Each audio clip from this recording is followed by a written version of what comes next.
Alien executioner's blade has never missed. Condemned human catches it barehanded, reaches its dramatic pinnacle, as Kai and Dr. Voss infiltrate the heart of the Veltar Empire to steal the crucial Prometheus files. With alarms blaring and Imperial forces closing in, they make a desperate escape through a blasted hangar door, their transport ship racing toward freedom as resistance fighters sacrifice themselves to secure their passage and the data that will save Thorne's life. The crystalline dome of Colony Prime's execution chamber reflected amber light across the assembly. Outside, a dying sun painted the void with streaks of burnt orange and fading crimson. Inside, Imperial banners bearing the Veltar Apex Hunter crest hung from titanium rafters, their metallic threads catching and scattering light like predatory eyes watching the proceedings below. The chamber walls bore the weight of Imperial might, polished alloy, etched with runes that detailed the rise of the Veltar, the subjugation of 1,000 worlds, and the establishment of their dominance across the outer rim. The air smelled of ozone and antiseptic, with an undercurrent of fear, a scent that Kaya Ka could detect better than any being in the room. Ka stood motionless at the chamber's entrance, her lithe frame draped in ceremonial combat armor that hugged her body like a second skin. The armor's chrome plating was inlaid with violet energy channels that pulsed in time with her heartbeat, steady, controlled, lethal. Her pink-purple hair was pulled back in a tight, functional braid that accentuated her sharp features and unnaturally violet eyes, eyes that had witnessed the final moments of 327 condemned souls. 327 clean kills. 327 perfect executions. Her blade had never missed, never faltered, never failed to deliver the Empire's final judgment. Governor Ferrex shuffled nervously at the edge of the platform, his pudgy human hands clasped tightly behind his back to hide their trembling. He was dressed in the formal, black and silver robes of an Imperial representative, but the garments hung awkwardly on his frame, as if rejecting the human form beneath them. "The chamber is prepared, Executioner," he said, his voice catching.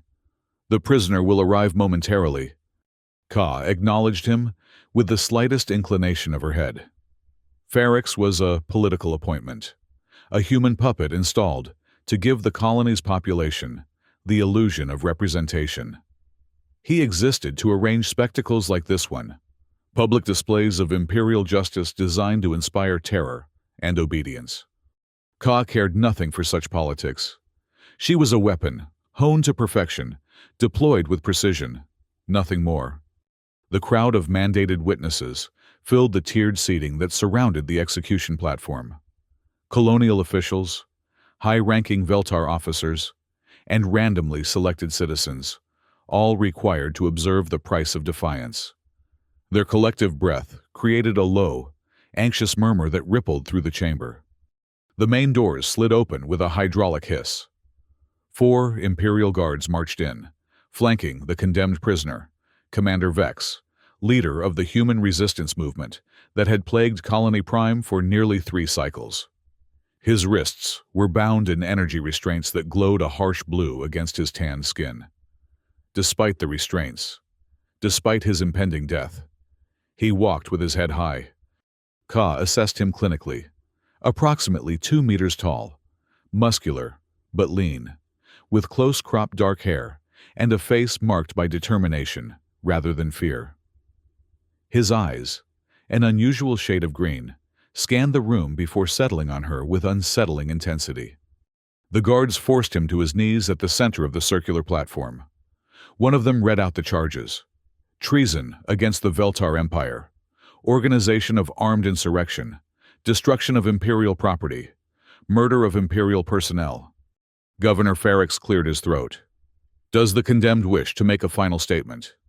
Vex's lips curved into the barest hint of a smile. "The Empire's days are numbered. Humanity will not kneel forever." A ripple of discomfort moved through the human portion of the audience. The Veltar officials remained stone-faced, mandibles clicking in disapproval. Ka stepped forward, her movements fluid and economical.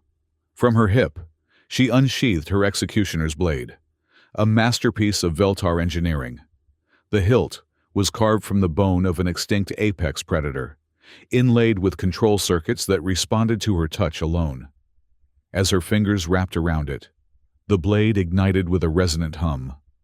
A meter of concentrated energy glowed violet white, emanating both heat and the distinct ozone scent of ionized air. This was the moment Ka lived for, the perfect convergence of purpose and ability. Her enhanced senses expanded, taking in every detail: the prisoner's heartbeat, the micro-expressions of the witnesses, the precise distance between her blade and the condemned's exposed neck. She raised the blade in the traditional Veltar executioner's stance. The chamber fell silent.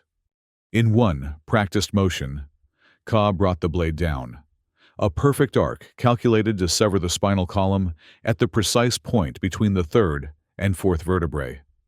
A kill that was instantaneous, painless, and unfailing.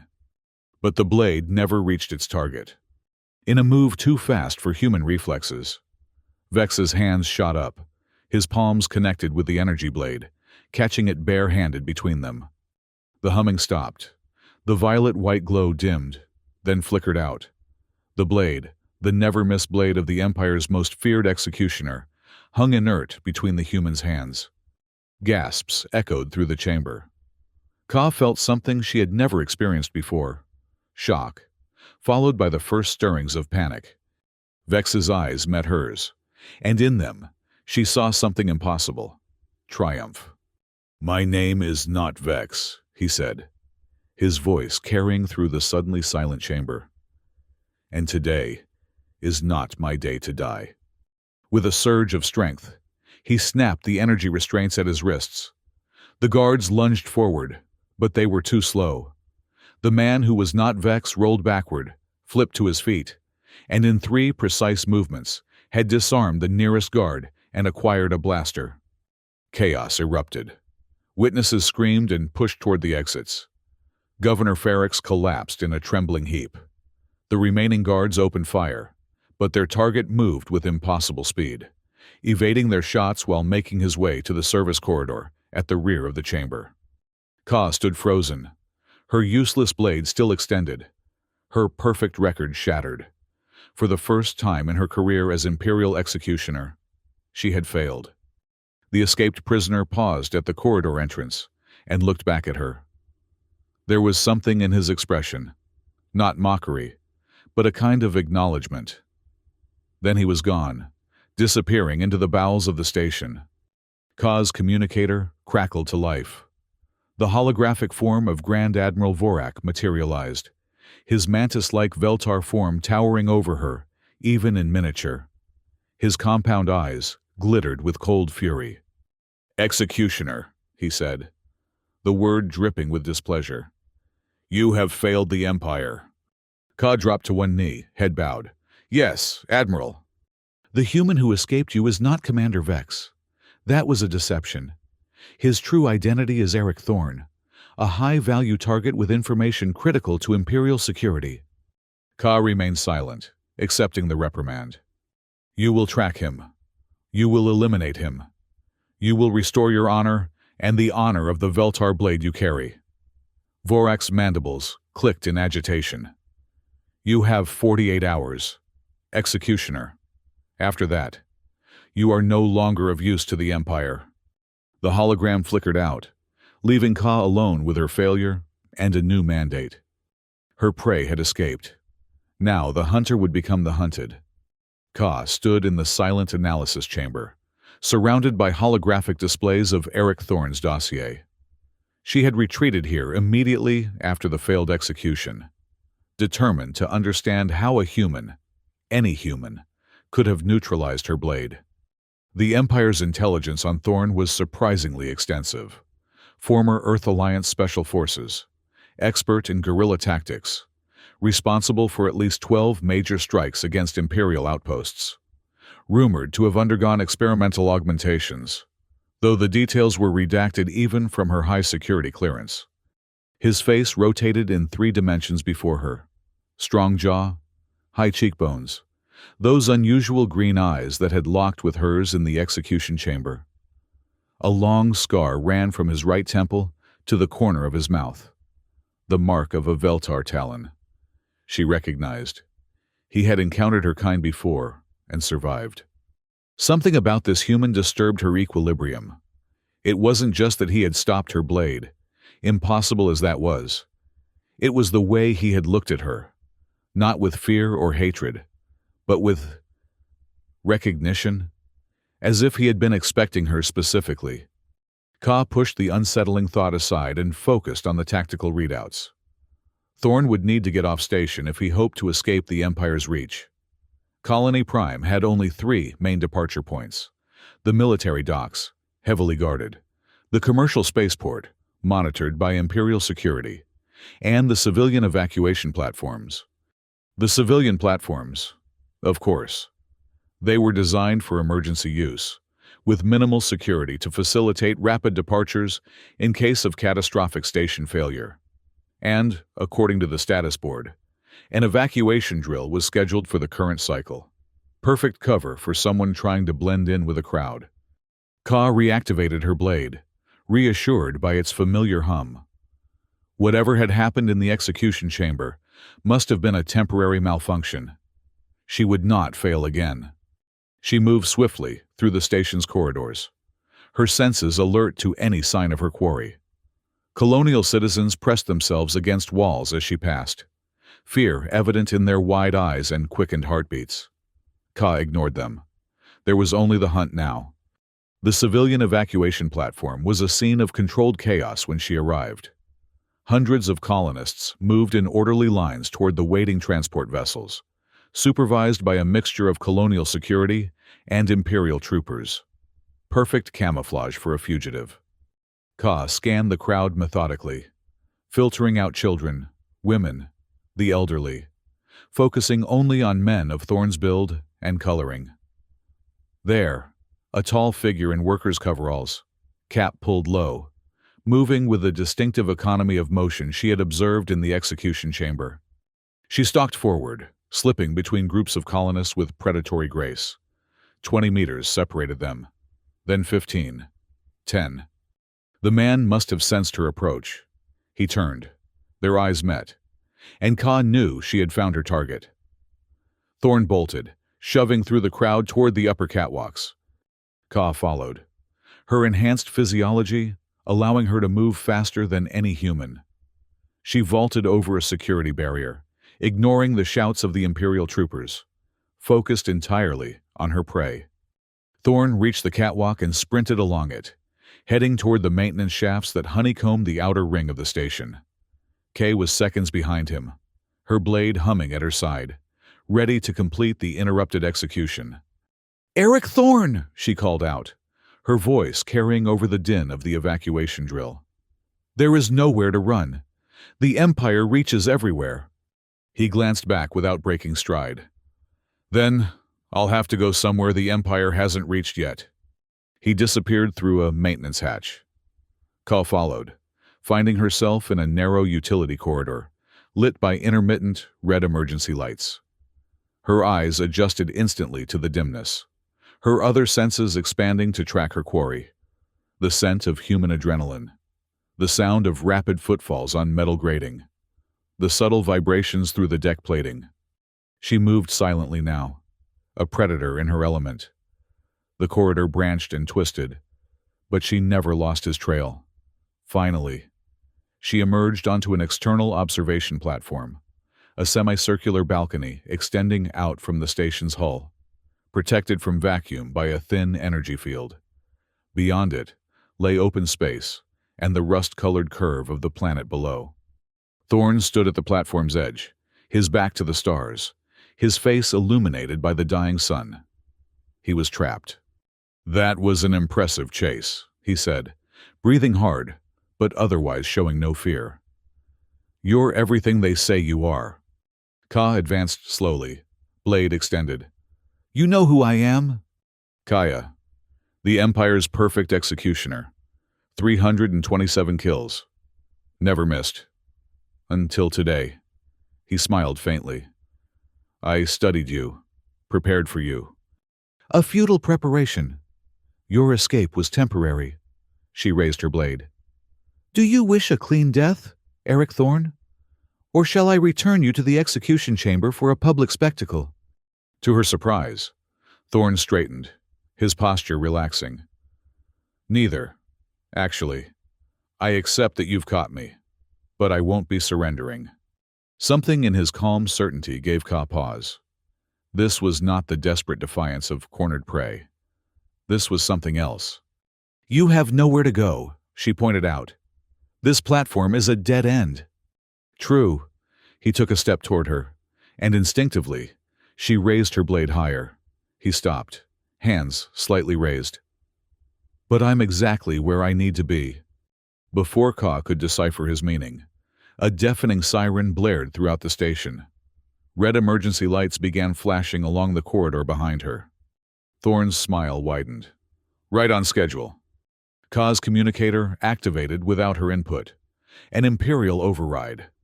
Admiral Zara's sharp Veltar features appeared in miniature. Executioner, return to the central hub immediately. We have a situation. Keeping her blade trained on Thorne, Kay responded. I have the fugitive cornered, Admiral. Irrelevant. The rebel fleet has broken through our outer defenses. They're launching a full-scale assault on Colony Prime. Return now. That's an order. The communication cut off. In the distance, Ka could hear the distinctive sound of Imperial defense batteries activating. The station shuddered as the first impact struck somewhere far below. Thorne laughed softly. Timing is everything, isn't it? Ka reassessed the situation rapidly. Her mission to eliminate Thorne remained paramount. But if the station fell, that mission would be irrelevant. Yet leaving him alive was unacceptable. I should kill you where you stand, she said, taking another step forward. You could, he agreed. But then you'd never learn how I stopped your blade.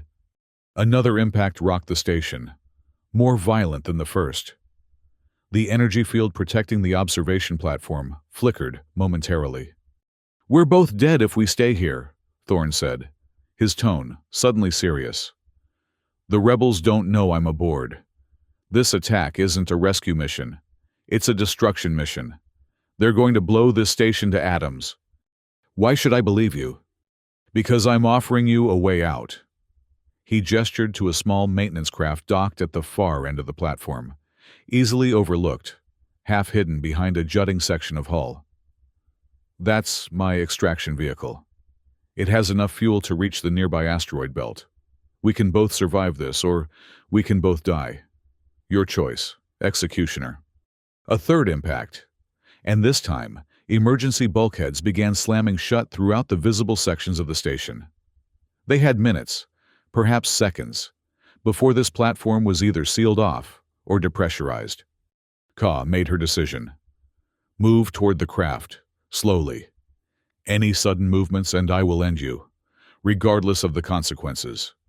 Thorne nodded and began walking backward toward the small ship. Kay followed, blade still extended between them. The maintenance craft was little more than a cockpit with minimal life support and maneuvering thrusters, designed for short repairs outside the station. Not space travel. But Thorne had modified it, adding auxiliary fuel cells and what appeared to be a small hyperdrive. Get in, he said, opening the cockpit with a code sequence. I'll pilot. I will pilot, Ka countered. You will be secured. Another explosion, closer this time. The platform beneath their feet trembled ominously. No time to argue, Thorne said. Either we trust each other for the next 10 minutes, or we die in the next 30 seconds. Trust a human? The concept was foreign to Ka. Yet, there was logic in his words. She deactivated her blade and nodded curtly. They squeezed into the cramped cockpit, shoulders touching in the confined space. Thorne's hands moved swiftly over the controls, bypassing safety protocols and initiating the launch sequence. Hold on, he muttered. This won't be a smooth ride. The craft detached from the platform, just as another explosion tore through the station behind them. The energy field failed completely, and the observation platform was instantly exposed to vacuum.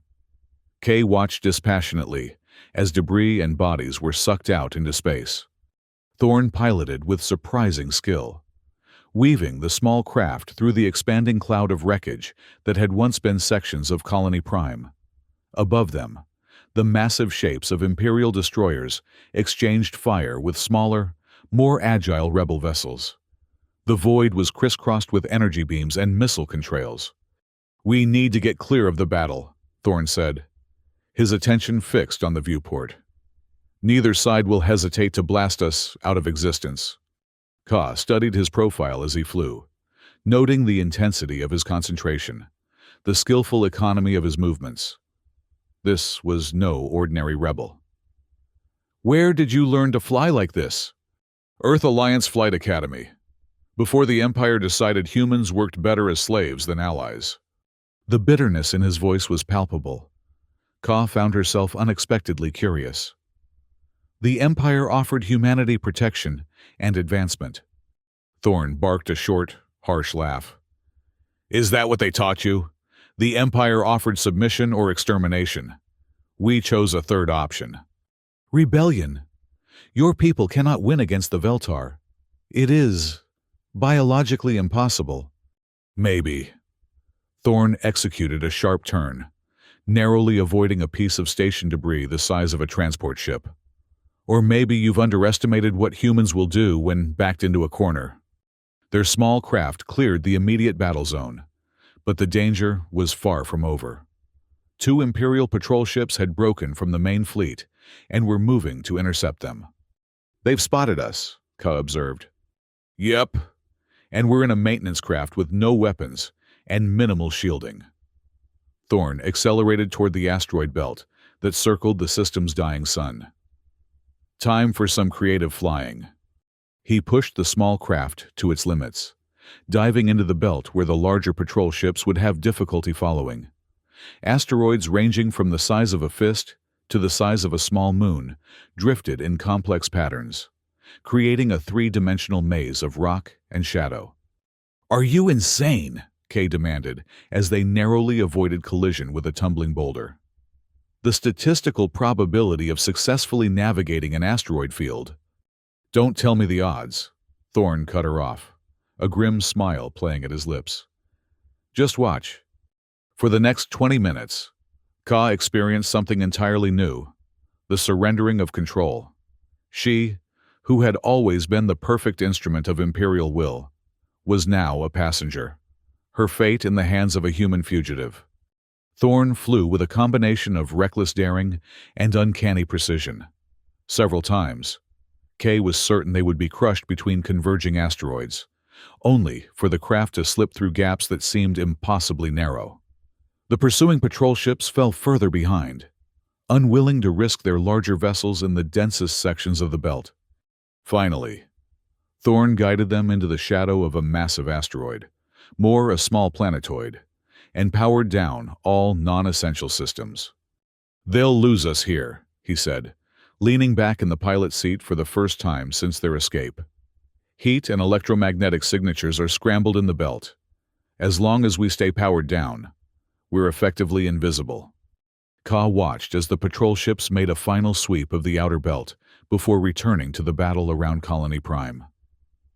She should feel anger at this escape, at the delay in completing her mission. Instead, she felt a disturbing mix of relief and respect?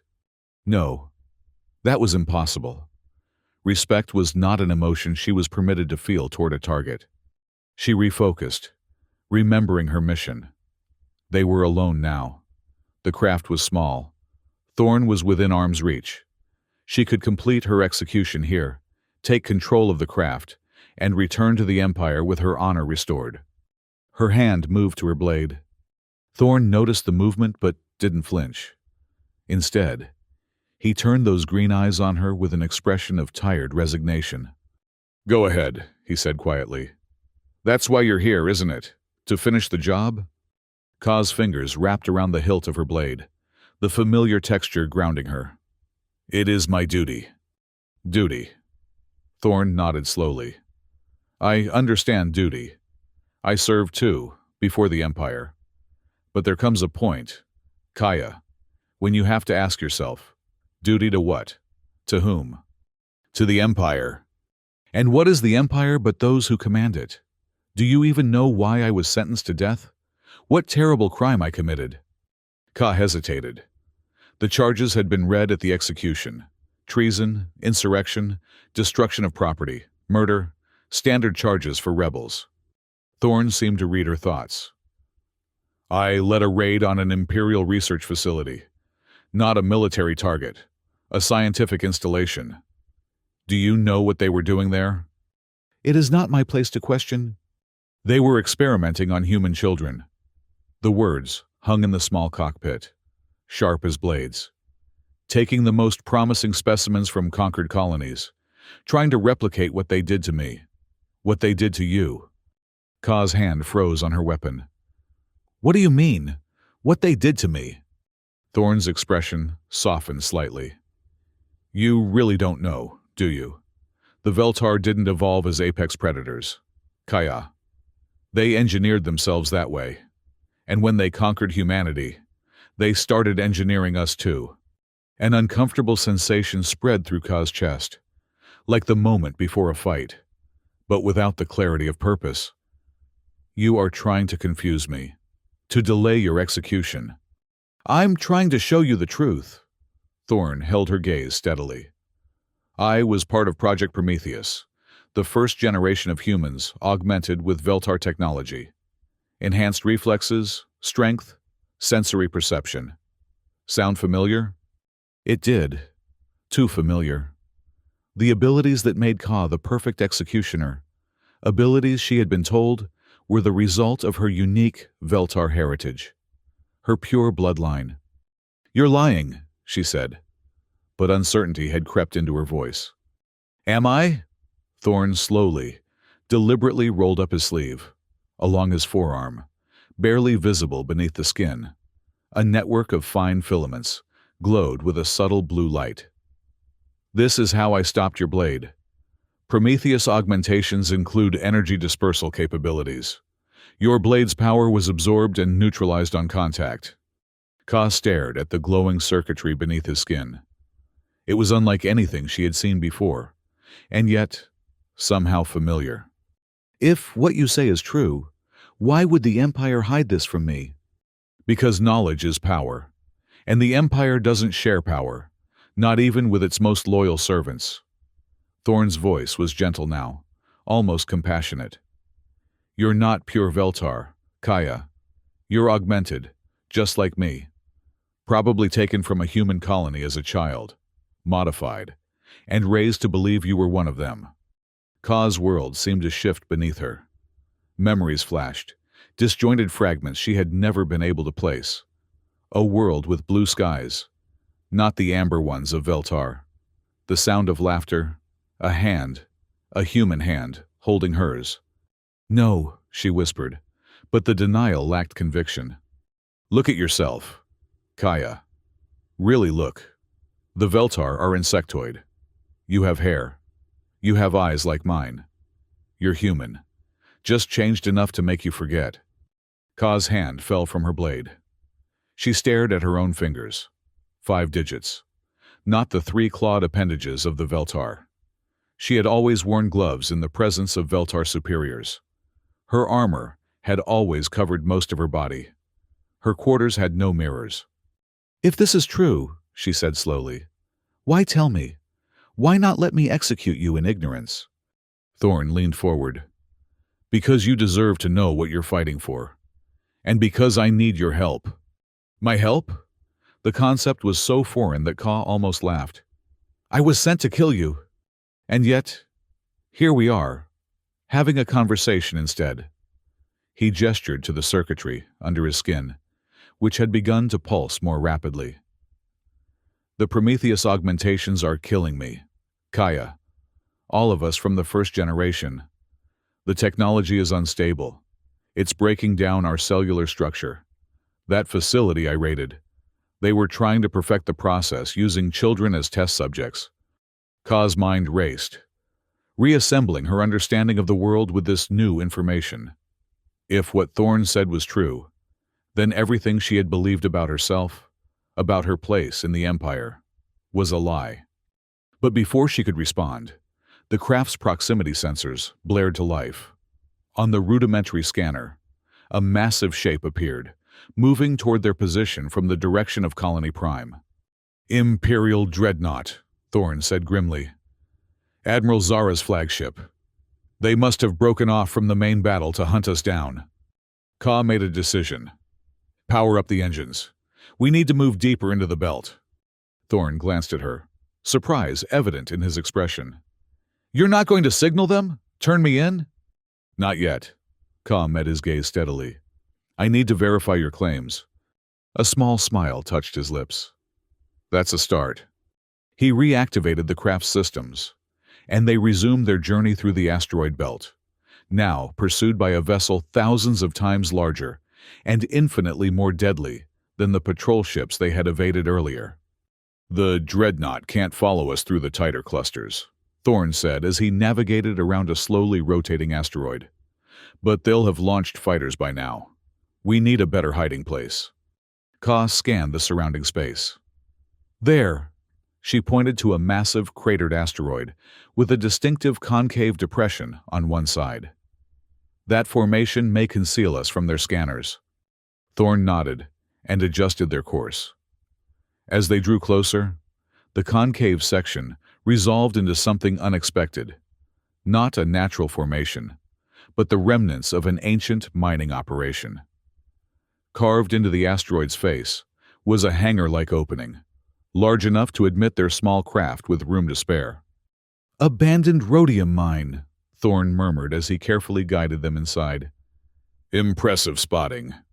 "Enhanced vision," Kay replied automatically, then paused, the words taking on new meaning in light of Thorne's revelations.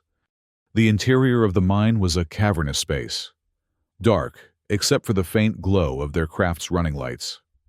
Ancient equipment loomed in the shadows, massive drills and processing machinery, left behind when the vein had played out. Thorne set them down on a relatively flat section of floor and powered down the engines. "We should be safe here for a while," he said. "The asteroid's composition will mask our signature from Imperial scanners." Ka nodded, her attention already elsewhere. In the dim light, she studied her hands, turning them over slowly. How had she never questioned? How had she never seen the obvious truth that she was not Veltar? "The Empire is built on lies," Thorne said softly, watching her. "It's what they do best. They take the truth and twist it until it serves them." "If I am human," Ka said slowly, "then who am I? What am I?" "I can't answer that, but I can tell you what you're not. You're not just their weapon, Kaya. You never were." She looked up at him sharply. "How do you know my name? My full name? Not just Ka?" Thorne hesitated, then reached into a hidden pocket in his workman's coveralls. He withdrew a small data crystal and held it out to her. "This is what I found at the research facility. Project Prometheus files, including information on all the subjects. You're in here, Kaya. Your real history." Ka stared at the crystal, as if it might burn her. "Show me." Thorne nodded and inserted the crystal into the craft's basic computer system. A holographic display flickered to life between them, bathing the cockpit in blue light. Files scrolled past. Technical specifications, medical data, images of surgical procedures that made Kay's stomach clench. Then, a section labeled Subject Profiles. Thorne navigated to a file designated K-17 and opened it. A child's face appeared. A human girl, no more than 6 or 7 years old, with dark hair and violet eyes. Eyes that had not yet been fully modified.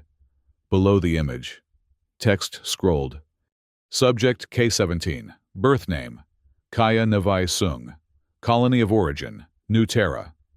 Acquisition date, Imperial Standard Year 2387. Augmentation commenced, ISY 2388. Current status, successful integration. Deployed to Imperial Execution Corps, ISY 2402. Ka stared at the image, a strange pressure building behind her eyes. This is me? Yes. Thorn's voice was gentle. You were taken during the New Terra pacification. Your family was reportedly killed in the initial invasion. Reportedly? Thorn navigated to another section of the file. According to this, your mother survived. Lin Sung. She joined the resistance afterward.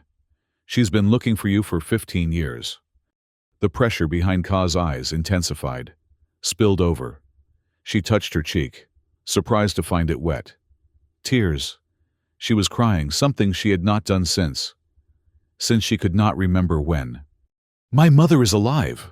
The words felt strange in her mouth, the concept alien and yet achingly familiar. She was, as of 3 years ago, she was stationed at a resistance outpost in the Kai's Nebula. Thorn closed the file. That's where I was headed before I was captured. It's one of our last secure bases. Ka tried to process this information, but it was too much, too fast.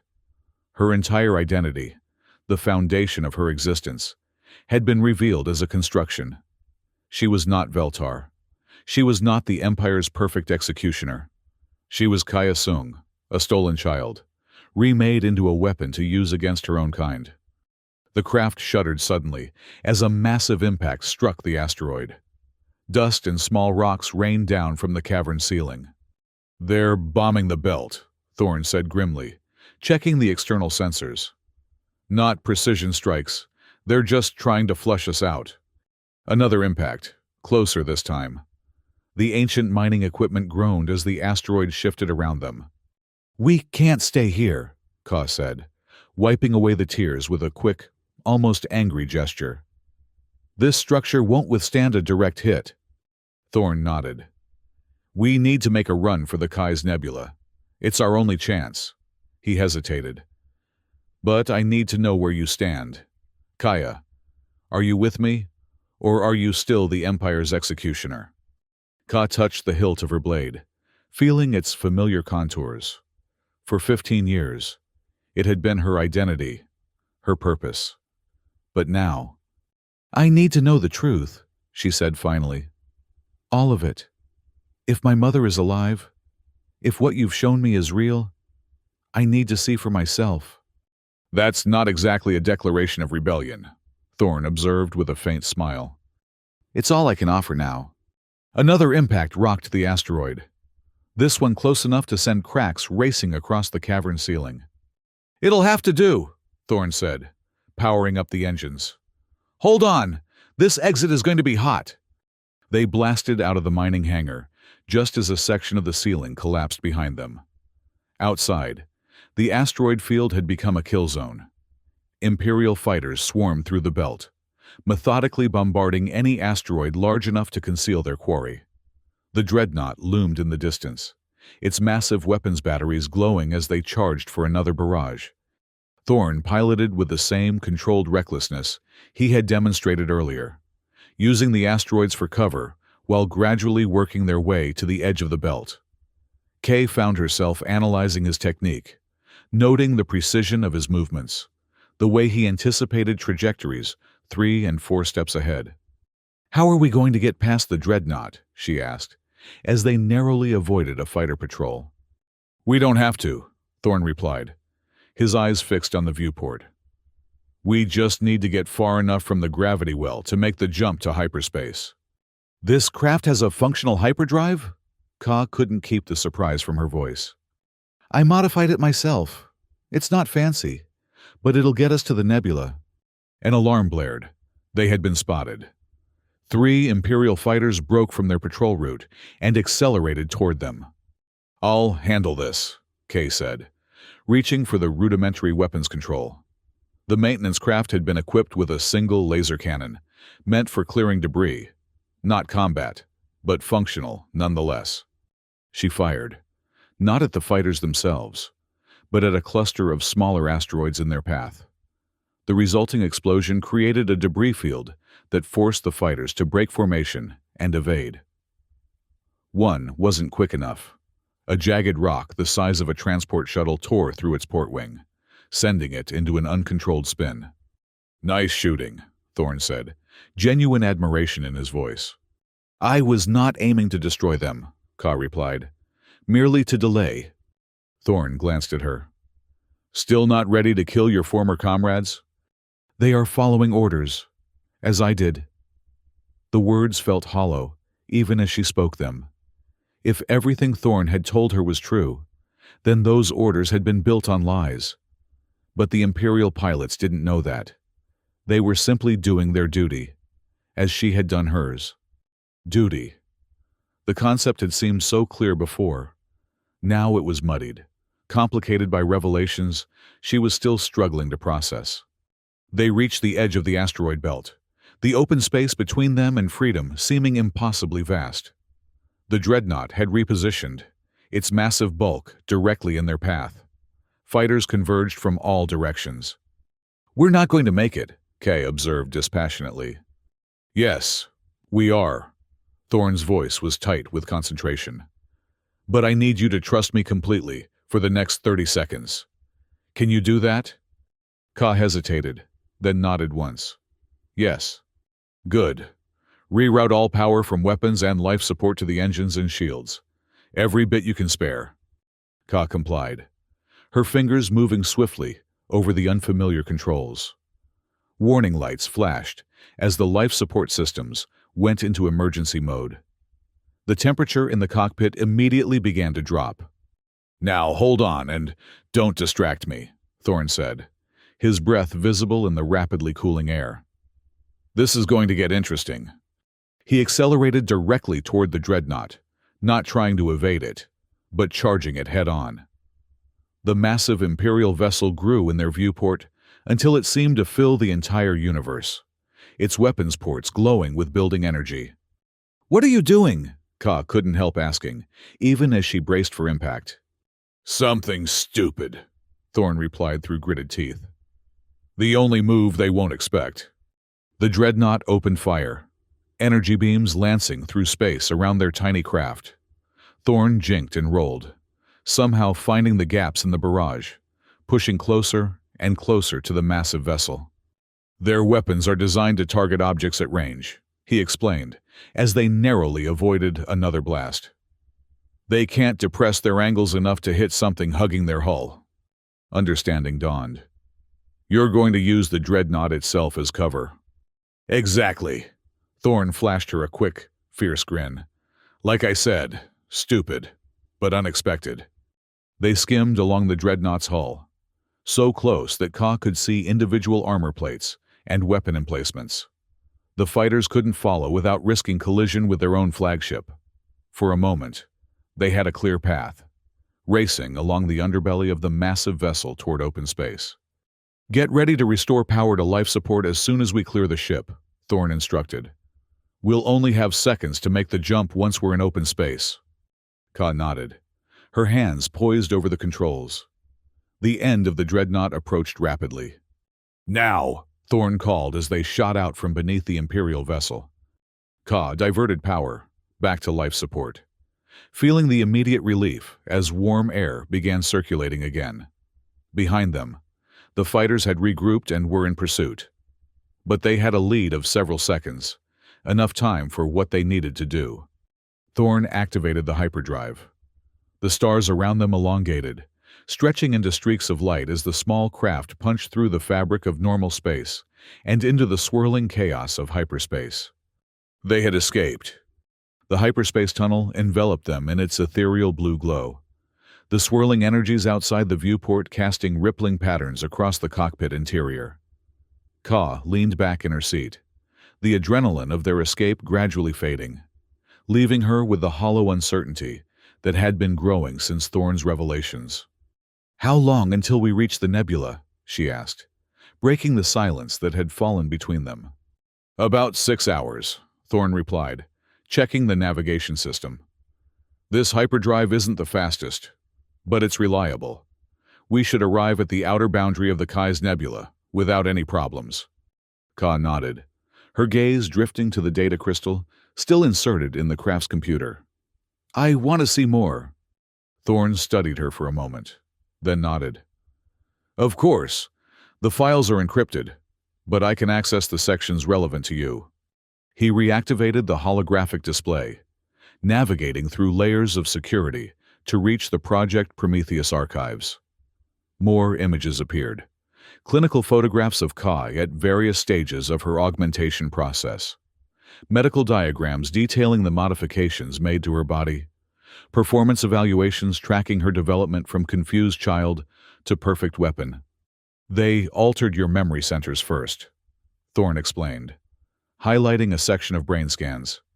Suppressed your human memories, implanted false ones of a Veltar upbringing.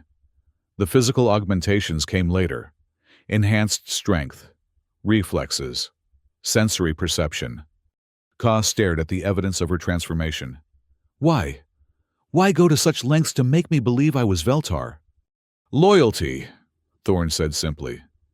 The Empire learned early on that adult humans modified with Prometheus technology retained their identities, their allegiances. Many rebelled, escaped, turned their augmentations against their creators.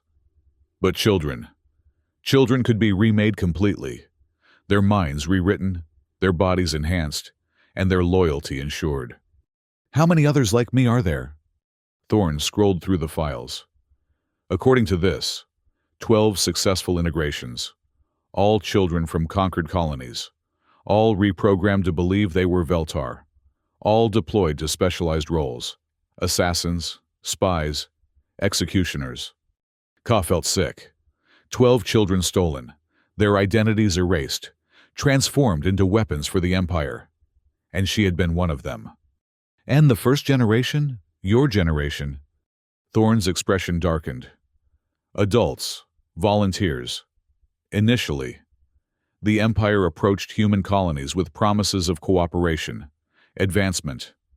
They selected the best and brightest. Soldiers, scientists, leaders. 100 subjects. Only 17 survived the initial procedures. He rolled up his sleeve again, revealing the glowing circuitry beneath his skin. It pulsed more rapidly now, and Khan noticed that the surrounding tissue had a slightly grayish tinge. The technology was unstable, he continued. It's still unstable. The integration between the Veltar tech and human biology breaks down over time. Of the 17 who survived, only 3 are still alive, and we're all dying. How long? Ka asked quietly. Thorne shrugged. Months. Maybe. Hard to say exactly. He attempted a smile that didn't reach his eyes. Long enough to make a difference. I hope. Ka processed this information, trying to fit it into her rapidly shifting worldview. These files, they would damage the Empire if made public. That's the plan. Expose Project Prometheus to the human colonies still on the fence. Show them what cooperation with the Veltar really means. Thorne leaned forward, his eyes intense. But it's not just about exposing the Empire. Kaya, the facility I raided had developed a potential stabilization procedure. Something that might halt the degradation of the Prometheus augmentations. A cure? Not exactly. More like a treatment.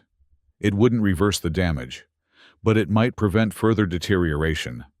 He gestured to the data crystal. The research is in here, but I need help to understand it, to implement it. That's why I was heading to the Kai's Nebula when I was captured. We have scientists there who might be able to make sense of it. Ka's mind raced with implications. If Thorne was telling the truth, and the evidence suggested he was, then everything she had believed about herself and her place in the universe was a lie. But more immediately, the Empire would be hunting them relentlessly.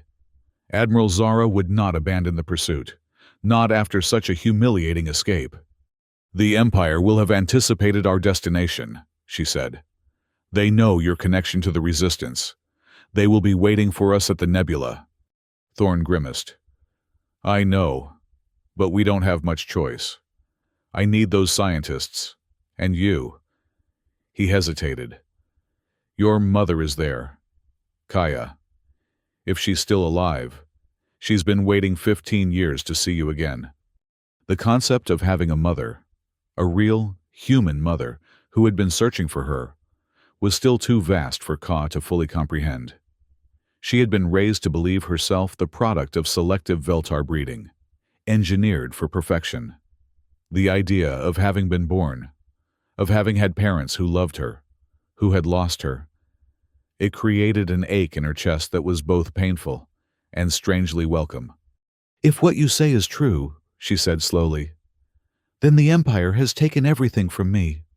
My identity, my humanity, my family." Thorn nodded. "They've taken from all of us. The question is, what are you going to do about it?" Ka touched the hilt of her executioner's blade, feeling its familiar contours.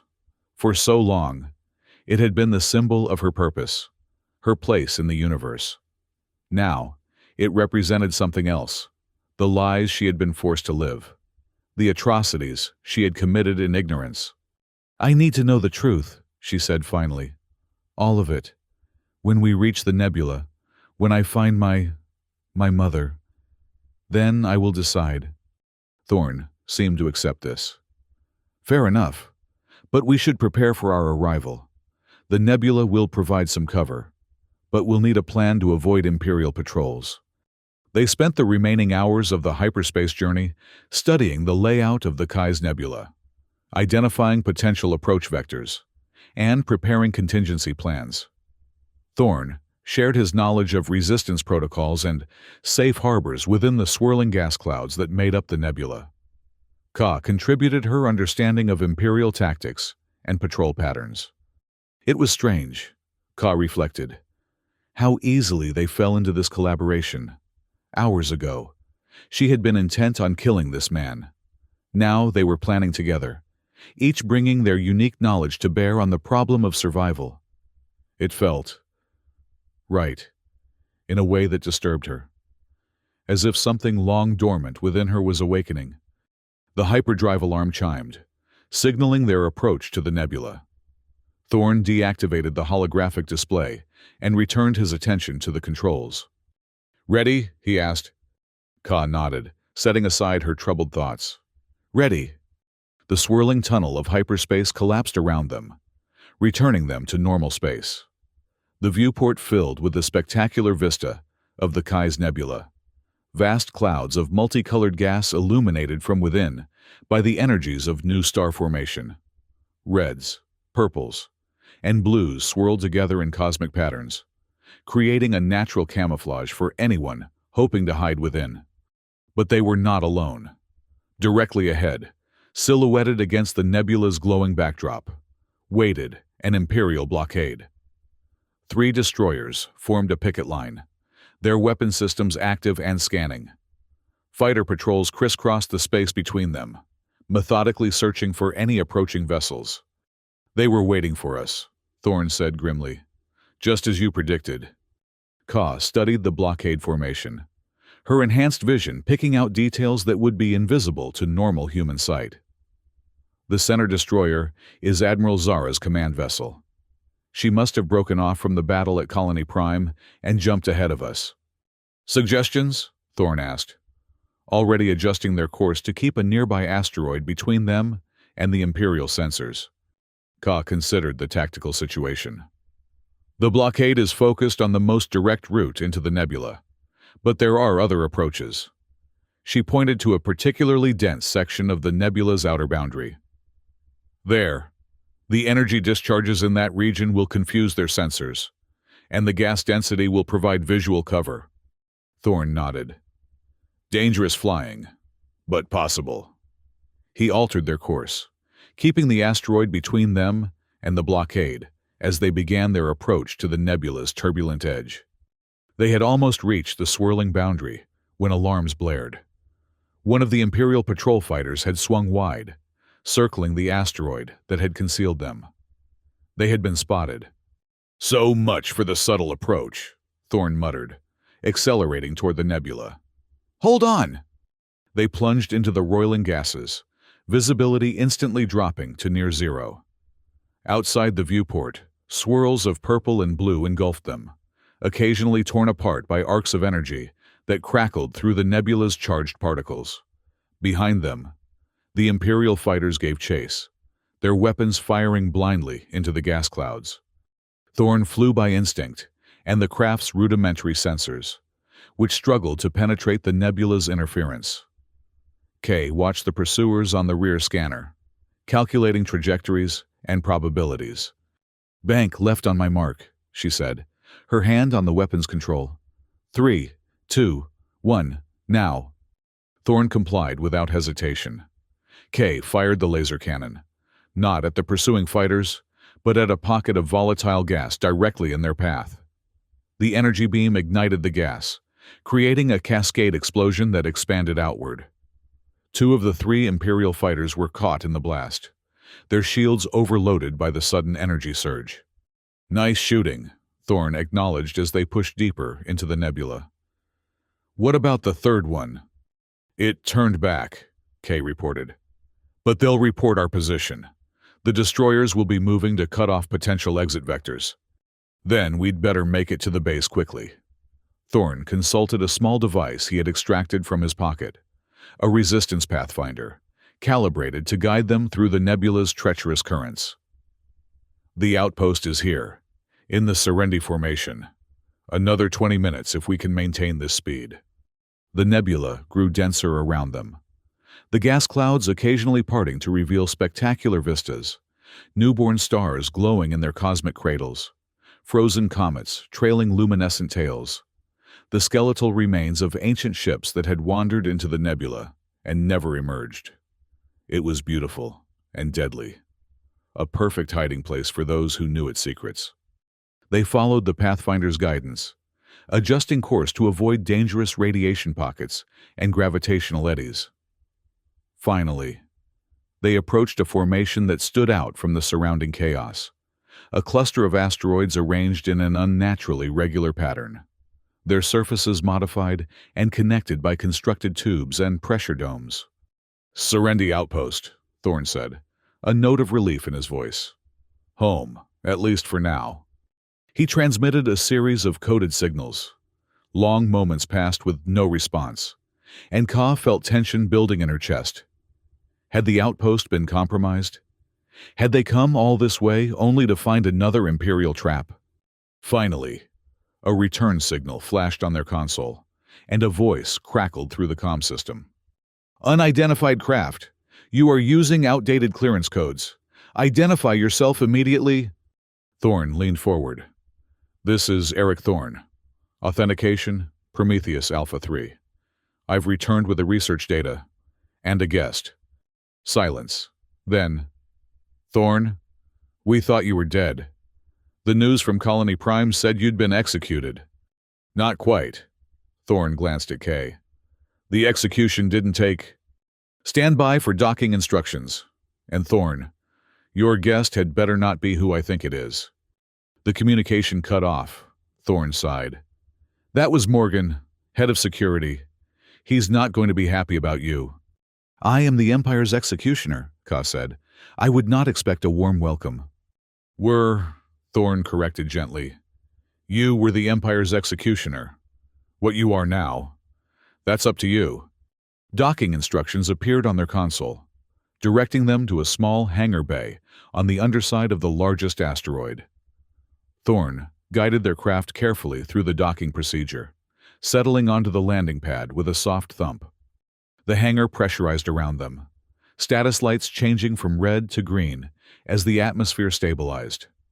Outside the viewport, Ka could see a welcoming committee assembling, a dozen resistance fighters, all armed and armored, forming a semicircle around their craft. "Ready?" Thorn asked, his hand hovering over the cockpit release. Ka touched the hilt of her blade one last time, then deliberately removed it from her belt and set it aside. "I am not here to fight." Thorn nodded and opened the cockpit. Together, they climbed out and stood facing the resistance fighters. A tall, scarred man stepped forward from the group, his blaster trained squarely on Ka. "Eric, good to see you alive."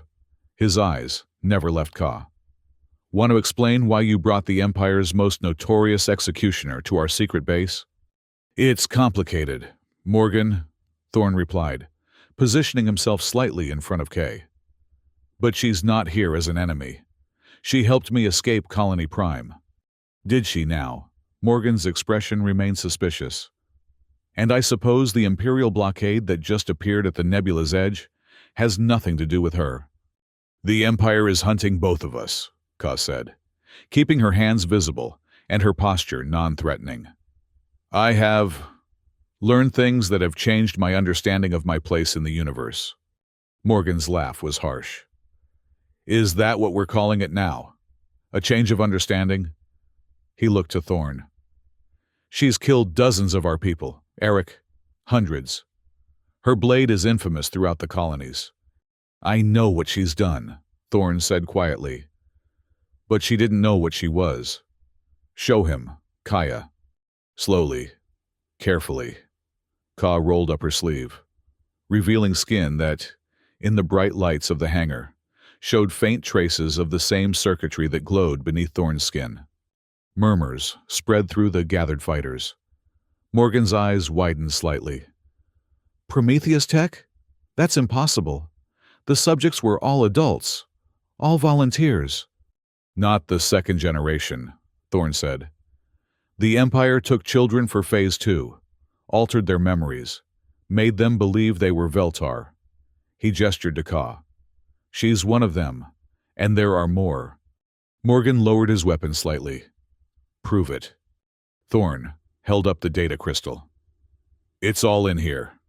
Everything about Project Prometheus, both generations, including proof that Kaya Sung was taken from New Terra 15 years ago. A new voice spoke from the back of the group, a woman's voice, cracked with age or emotion or both. What did you say? The resistance fighters parted as a small, slender woman pushed her way forward. She was perhaps 50, with streaks of gray in her dark hair and lines of hardship etched into her face. But her eyes were the same unusual violet as Ka's. What name did you say? The woman repeated, staring at Ka with an intensity that seemed to pierce through to her core. Kaya Sung, Thorne said gently. Taken from New Terra during the pacification, daughter of Lin Sung. The woman's hand went to her mouth. It's not possible. Ka stood frozen, unable to move, unable to speak. Some deep, primal part of her recognized this woman, even as her conscious mind struggled to process the implications. My daughter had a birthmark, the woman said, her voice shaking. On her right shoulder, a small crescent shape. Involuntarily, Ka's hand went to her shoulder, beneath her armor, beneath the manufactured skin the Empire had given her. There was a mark she had always been told was a combat scar from her early training. But it wasn't. It was a birthmark, a crescent. Show me, the woman, Lin, whispered. With trembling fingers, Ka unfastened the upper section of her armor, pulling it aside to reveal the pale skin of her shoulder. There, just as Lin had described, was a crescent-shaped birthmark. Lin stepped forward, the resistance fighters forgotten, her eyes fixed on Ka's face. Slowly, tentatively, she raised a hand to Ka's cheek. Kaya, she breathed. My Kaya. Something broke inside Ka. A wall, a barrier, a defense mechanism constructed by Imperial scientists to keep her true self buried. Memories flooded back, not complete, not clear, but undeniable. A small house with windows that faced the morning sun. A garden with strange, sweet-smelling flowers. A woman's laugh. A child's hand, her hand reaching up. Mother, Ka whispered, the word foreign and yet perfect on her tongue. Lin pulled her into an embrace, and Ka found herself clinging to this woman, this stranger who was somehow the most familiar person in the universe. Tears came again, hot and unrestrained. Years of suppressed emotion finally finding release. Around them, the resistance fighters lowered their weapons, the intensity of the moment dispelling their suspicion. Even Morgan stepped back, giving mother and daughter space for their reunion. Thorne watched with a mixture of joy and sorrow in his eyes. "The files don't lie, Morgan," he said quietly. "She's been a victim of the Empire as much as any of us.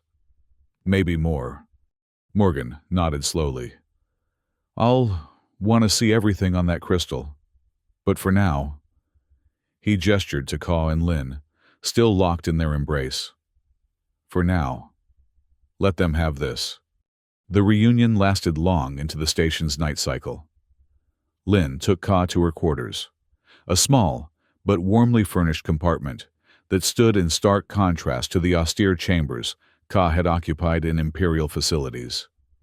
There, surrounded by mementos of a life she couldn't remember, Ka began the process of rediscovering who she had been, who she might become.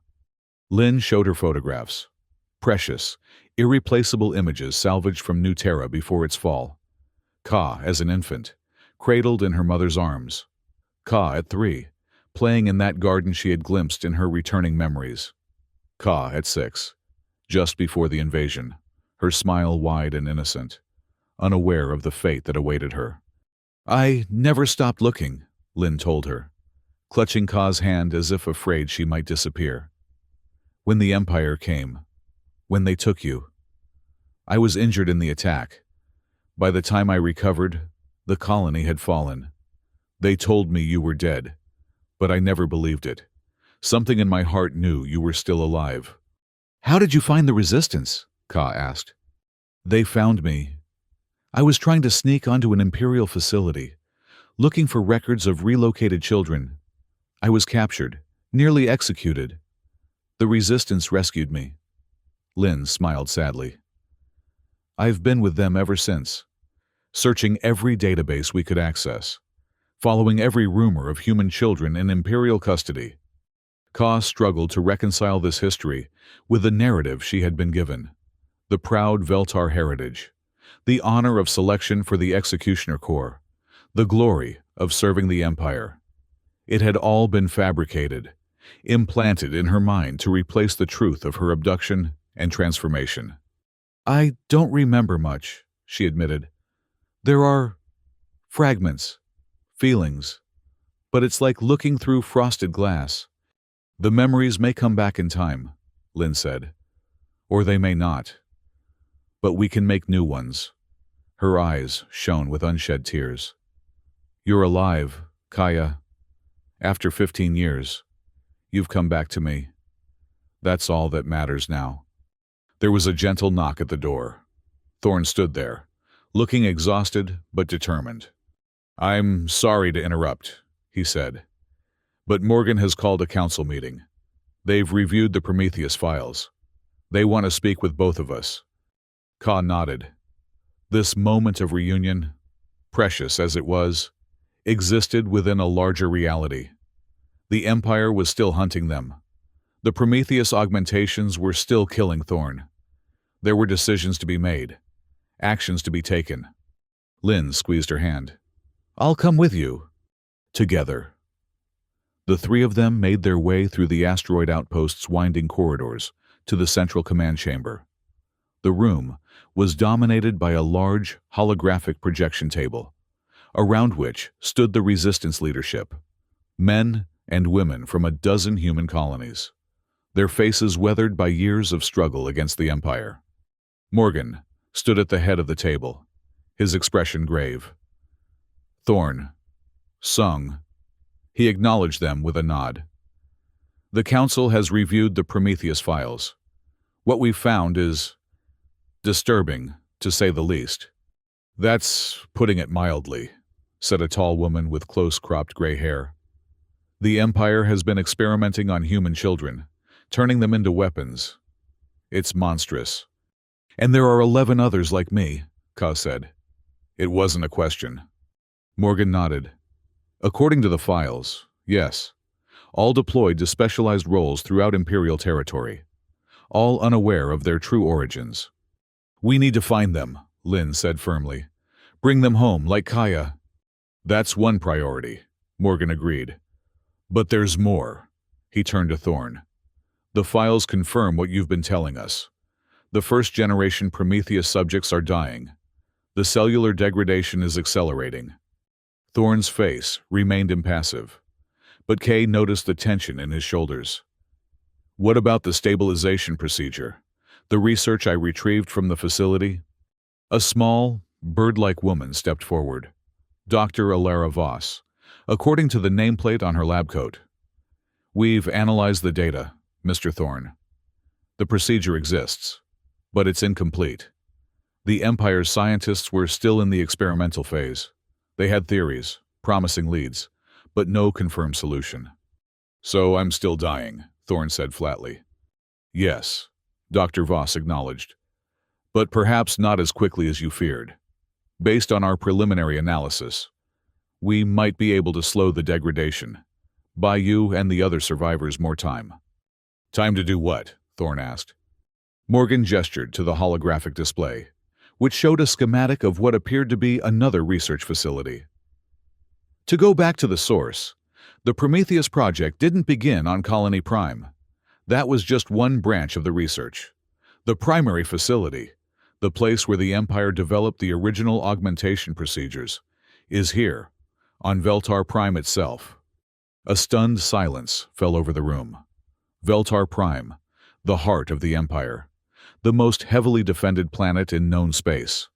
No resistance operation had ever penetrated its defenses. That's suicide, someone murmured. Maybe not, Morgan countered. The files Thorne recovered included security protocols, access codes. Some of them may still be valid. And now, we have something we never had before. He looked directly at Kay. Someone who can move freely within Imperial space. Someone who knows Veltar procedures and facilities from the inside. Ka understood immediately. You want me to infiltrate Veltar Prime? We want you to consider it, Morgan corrected. This isn't an order. Kaya, you've just found your way back to your mother, to your true identity. No one would blame you for choosing to stay here, to help us in other ways. Lynn's hand tightened around Kay's. There must be another option. If there is, we haven't found it, Dr. Voss said gently. The research facility on Veltar Prime contains the complete Prometheus archives, including, we believe, the finalized stabilization procedure. Without it, Thorne and the other first-generation subjects will die within months. Ka looked at Thorne, seeing for the first time the signs of his deterioration that she had missed before, the slight, grayish tinge to his skin, the occasional tremor in his hands, the way he seemed to conserve his energy, even while standing still. And the other children like me? She asked. The second-generation subjects? Will they suffer the same degradation eventually? Dr. Voss nodded solemnly. The files suggest that the second-generation augmentations were more refined, more stable. But ultimately, yes. The fundamental incompatibility between the Veltar technology and human physiology remains. In time, perhaps 5 to 10 years, you will begin to experience the same symptoms. The room fell silent as the implications sank in. Kay was not just deciding Thorne's fate, or the fate of the other first-generation survivors. She was deciding her own future as well. If I agree to this, she said slowly, what would the mission entail? Morgan activated a more detailed schematic of the Veltar Prime facility. Infiltration of the primary research complex, location and extraction of the complete Prometheus files, including the stabilization procedure. If possible, recovery of any technology or materials needed to implement the procedure. A small team, Thorne added. 2 or 3 at most. Anything larger would attract attention. You cannot go, Ka said, looking at him directly. Your augmentations are too visibly degraded. Any Imperial scanner would detect the instability immediately. Thorne grimaced but nodded. I know. But there's no one else who understands the Prometheus technology as well as I do.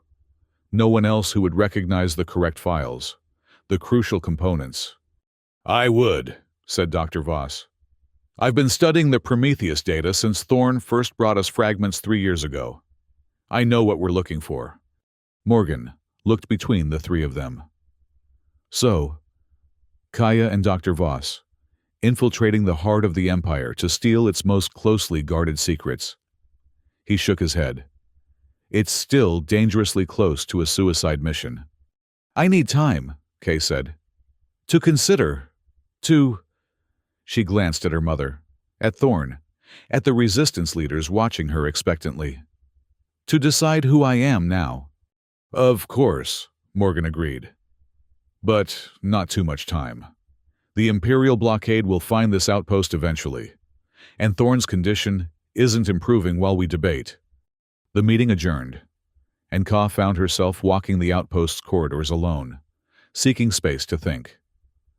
The station's observation dome offered a panoramic view of the nebula outside, swirling gases illuminated by distant stars, creating an ever-changing tapestry of light and color. She stood there, watching the cosmic display, trying to make sense of her shattered identity and the choice before her. She had been the Empire's perfect weapon. Now she was being asked to become the Resistance's perfect spy. Was there no path that was truly her own? It's beautiful, isn't it? Thorne's voice came from behind her. He joined her at the viewport, his gaze fixed on the nebula. I used to come here to think before my capture. Something about the chaos out there. It puts things in perspective. You knew, Ka said quietly. When you faced me in the execution chamber, you knew who I was. Thorne nodded. I recognized the name when I saw the execution orders. Kaya Sung. I'd heard Lin speak of you so many times. I had to be sure, though. That's why I stopped your blade. I needed to see if you had the Prometheus augmentations. You risked your life on a hunch. I risked my life for a chance to bring you home. He turned to face her. Lin has been the heart of the resistance here for years. Her faith, her determination to find you. It's inspired all of us. I couldn't let the Empire take her daughter's life without at least trying. Ka studied him, seeing beyond the surface to the man beneath, the soldier who had volunteered for experimental procedures to fight the Empire, the leader who had risked everything to recover information that might save others like him, the human who had looked into the face of his executioner and seen not an enemy, but a lost soul who deserved redemption. The mission to Veltar Prime, she said. You believe it's possible? I believe it's necessary, Thorne replied. Not just for me, or for the other Prometheus subjects, but for all the human colonies still resisting the Empire. The complete files would give us leverage, proof of the Empire's atrocities, evidence that could sway neutral worlds to our cause. And if we fail, then we die knowing we tried. Thorne's smile was tired but genuine. Better than waiting for the Prometheus tech to finish what the Empire started. Ka considered this. Death had never frightened her. As an executioner, she had been intimately acquainted with mortality. But now, with her true identity awakening, with her mother found and a new purpose possible, she found herself reluctant to risk the future she might have. Yet, what future would that be? Hiding in a nebula, while the Empire continued its conquest. While Thorne and others like him died from the very technology that had been meant to empower them. While other children like her remained trapped in false identities, serving as unwitting weapons against their own kind. I'll do it, she said finally. But not just for the Resistance, or for the Prometheus subjects. I'll do it for myself. For the truth of who I am, who I was meant to be before the Empire stole my life. Thorne reached out, his hand briefly touching hers. That's the best reason of all. For the next 3 days, Kay, Thorne, and Dr. Voss immersed themselves in preparation for the mission. They studied the layout of the Veltar Prime facility, identifying entry points and potential escape routes. They reviewed Imperial security protocols, focusing on the weaknesses and blind spots that K's insider knowledge revealed. They practiced with the identity transponders that would allow Ka to move through Imperial checkpoints, unquestioned, and would disguise Dr. Voss as a captured human specimen being transported for study. Lin assisted where she could, but Ka sensed her mother's growing distress at the thought of losing her daughter again so soon after finding her. On the evening before their planned departure, Ka sought Lin out in her quarters. "You disapprove of the mission," Ka said as they sat together on Lin's small couch. Lin sighed.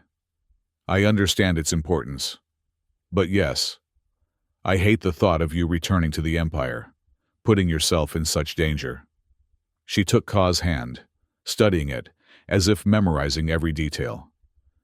"For 15 years, I've dreamed of finding you.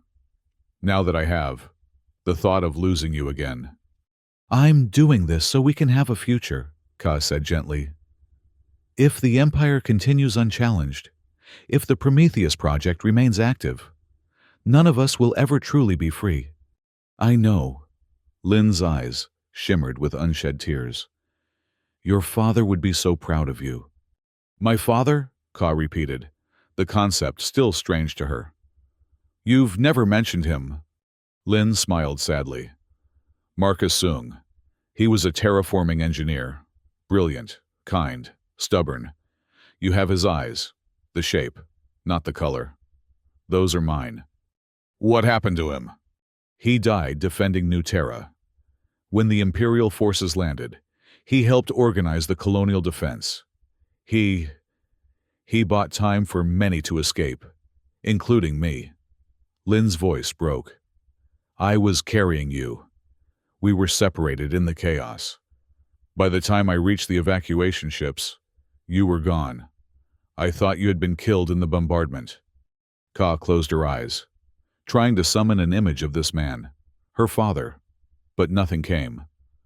Another piece of her history stolen by the Empire's memory manipulations. "Tell me about him," she said. "Tell me everything." Through the night, Lin shared stories of Ka's early life, of her father's devotion, of the family they had been before the Empire came. Ka listened, absorbing these fragments of her stolen past, trying to reconcile them with the false memories that had been implanted in their place. Occasionally, a detail would trigger something, a flash of recognition, a feeling of familiarity. But these moments were fleeting, like trying to grasp at mist. When morning came, according to the station's artificial cycle, Lin embraced her daughter one last time. "Come back to me," she whispered fiercely. "No matter what happens, come back." "I will," Ka promised. And in that moment, she meant it with every fiber of her being. The preparation area buzzed with activity as Resistance members made final adjustments to the captured Imperial shuttle that would carry Ka and Dr. Voss to Veltar Prime.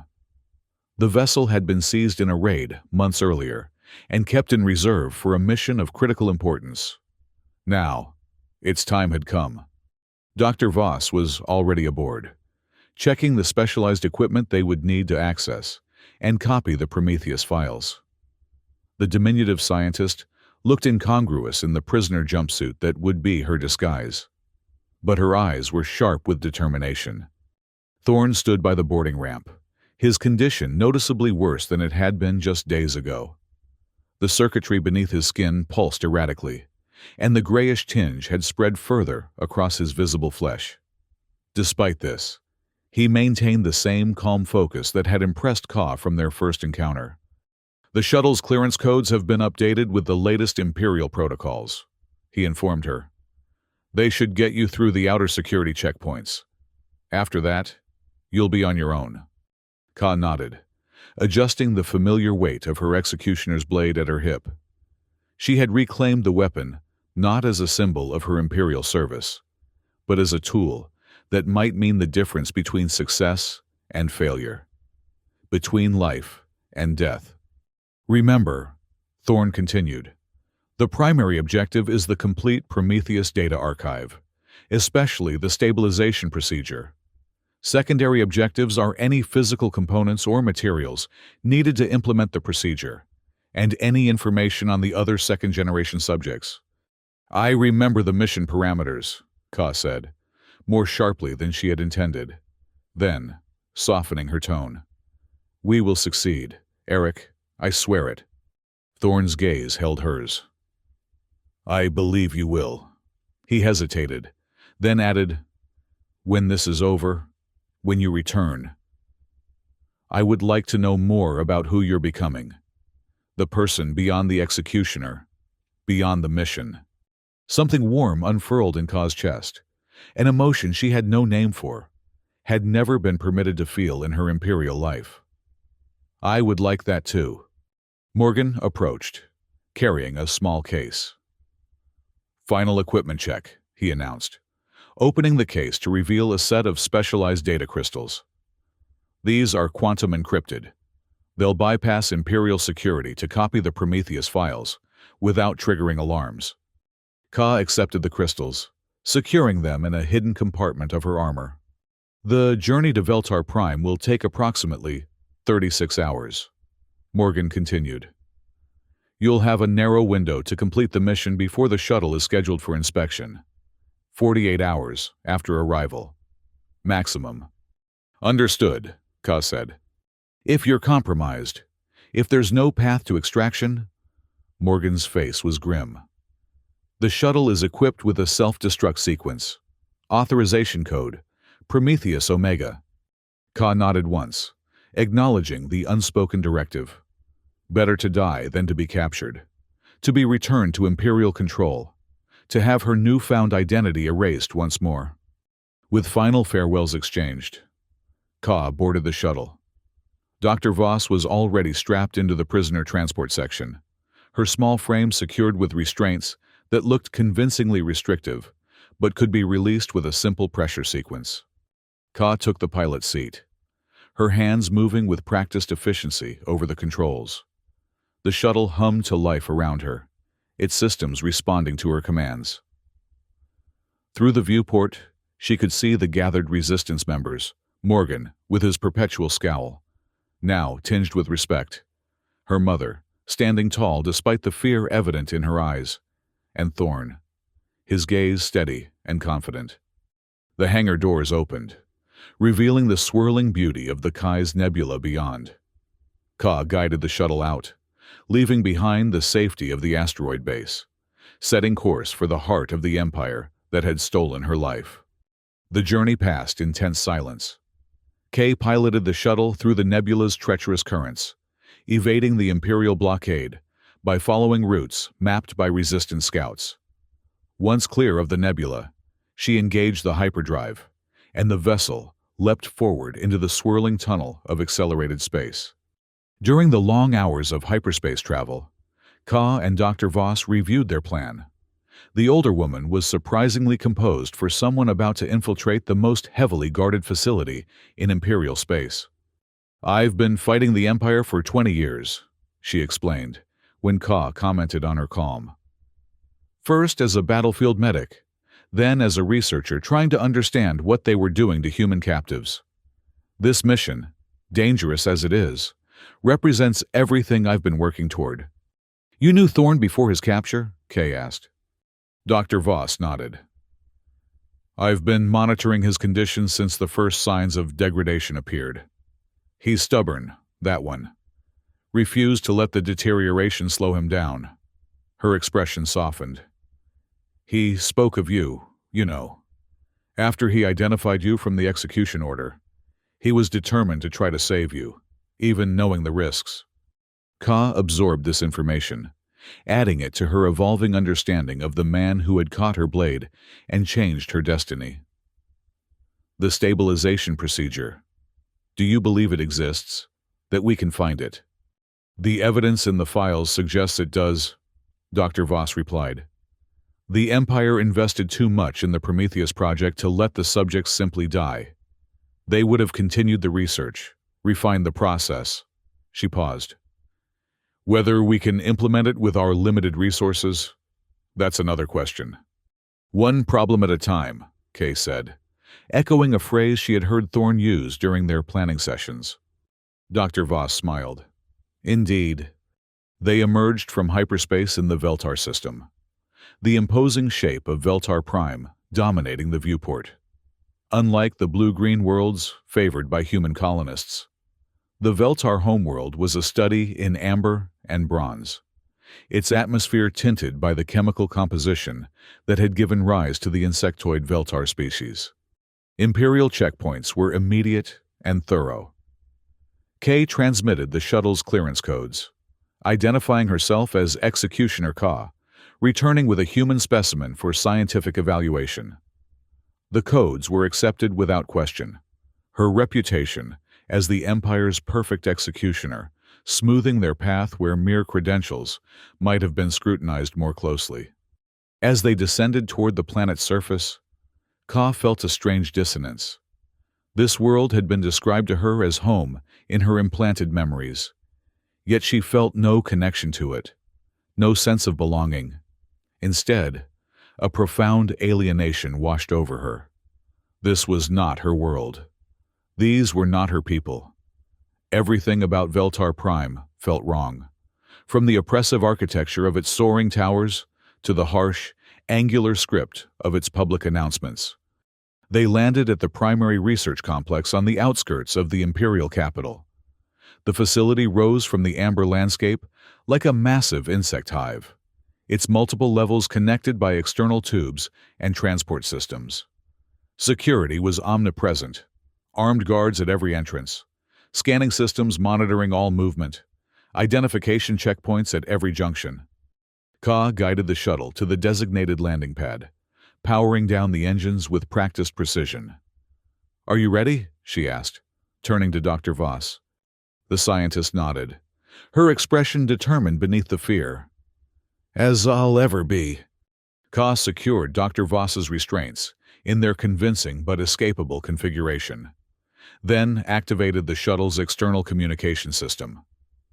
Executioner Ka, returning with human specimen for Prometheus evaluation, requesting scientific escort. "Acknowledged, Executioner," came the immediate response. "Proceed to receiving Chamber 3. An escort will meet you there." Ka released the shuttle's ramp and led Dr. Voss out, maintaining the imperious bearing that had been her hallmark as an Imperial executioner.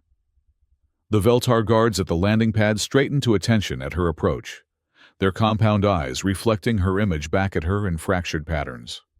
"Hail the Empire," one said, mandibles clicking in the traditional Veltar salute. "Hail," Ka responded automatically, the word bitter on her tongue. They proceeded through the complex's outer ring, Kay's credentials bypassing the standard security screenings. The receiving chamber was a sterile white room, its walls lined with monitoring equipment and specimen containment units. A Veltar scientist waited for them, his elongated frame draped in the silver robes of the Imperial Scientific Division. "Executioner Ka," he greeted her, his multifaceted eyes scanning both her and Dr. Voss. "We were not informed of a new specimen delivery. The notification was sent from Colony Prime before the rebel attack," Kay replied smoothly. "This human was found attempting to access restricted data. Initial scans suggest potential compatibility with Prometheus protocols." The scientist's antennae twitched with interest. "Indeed. Then it should be processed immediately. I will summon a security detail to take the specimen to evaluation." "That won't be necessary," Kay said. "My orders are to personally oversee the initial assessment. The human may have information relevant to my ongoing mission." A moment of hesitation. Then, the scientist inclined his head. "As you wish. Executioner. The Prometheus division is located in the central hub, level 23. I will notify them of your arrival." Ka nodded curtly and guided Dr. Voss forward, maintaining the pretense of control while they moved deeper into the facility. They entered a transport tube, a cylindrical conveyance that would carry them to the central hub where the Prometheus research was housed. As the tube accelerated, Dr. Voss whispered, "So far, so good." Ka made no reply, her senses alert for any sign of suspicion or alarm. The facility matched the schematics they had studied, but schematics couldn't convey the oppressive atmosphere, the sense of clinical detachment that permeated every surface and interaction. The transport tube deposited them in a circular atrium at the heart of the complex. Here, the Veltar architecture reached its apex, soaring columns supporting a domed ceiling etched with the history of the Empire's scientific achievements. The subjugation of species, the enhancement of Veltar capabilities, the creation of living weapons.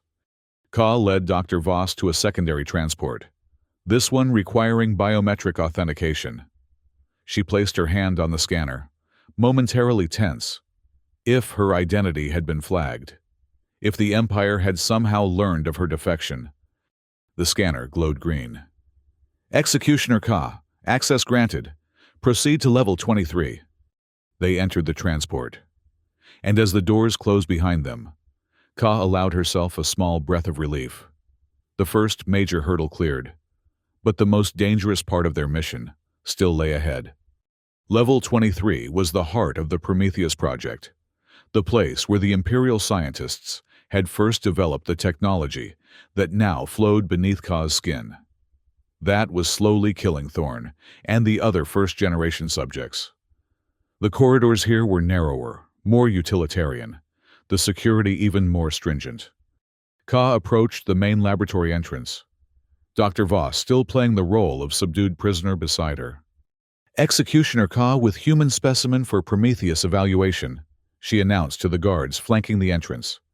One of the guards, a towering Veltar, with battle scars visible along his exoskeleton, studied her with unusual intensity. Curious. We received no notification of your return from Colony Prime. Executioner. The reports indicated you were pursuing a high-value fugitive. Ka's instincts flared a warning. This was no routine security check. The fugitive was eliminated, she said coldly. This specimen was found in his possession, with data relevant to the Prometheus project. I deemed it prudent to bring it directly to the primary facility. The guard's mandibles clicked rapidly, a sign of agitation or suspicion. Of course, Executioner. However, protocol requires verification of all personnel entering the Prometheus division, especially after the recent security breach at Colony Prime. He extended a handheld scanner. A simple identity confirmation, if you please. Ka recognized the device, a deep scan biometric reader that would detect the subtle markers of her Prometheus augmentations, but also any anomalies, any signs that her loyalty programming had been compromised.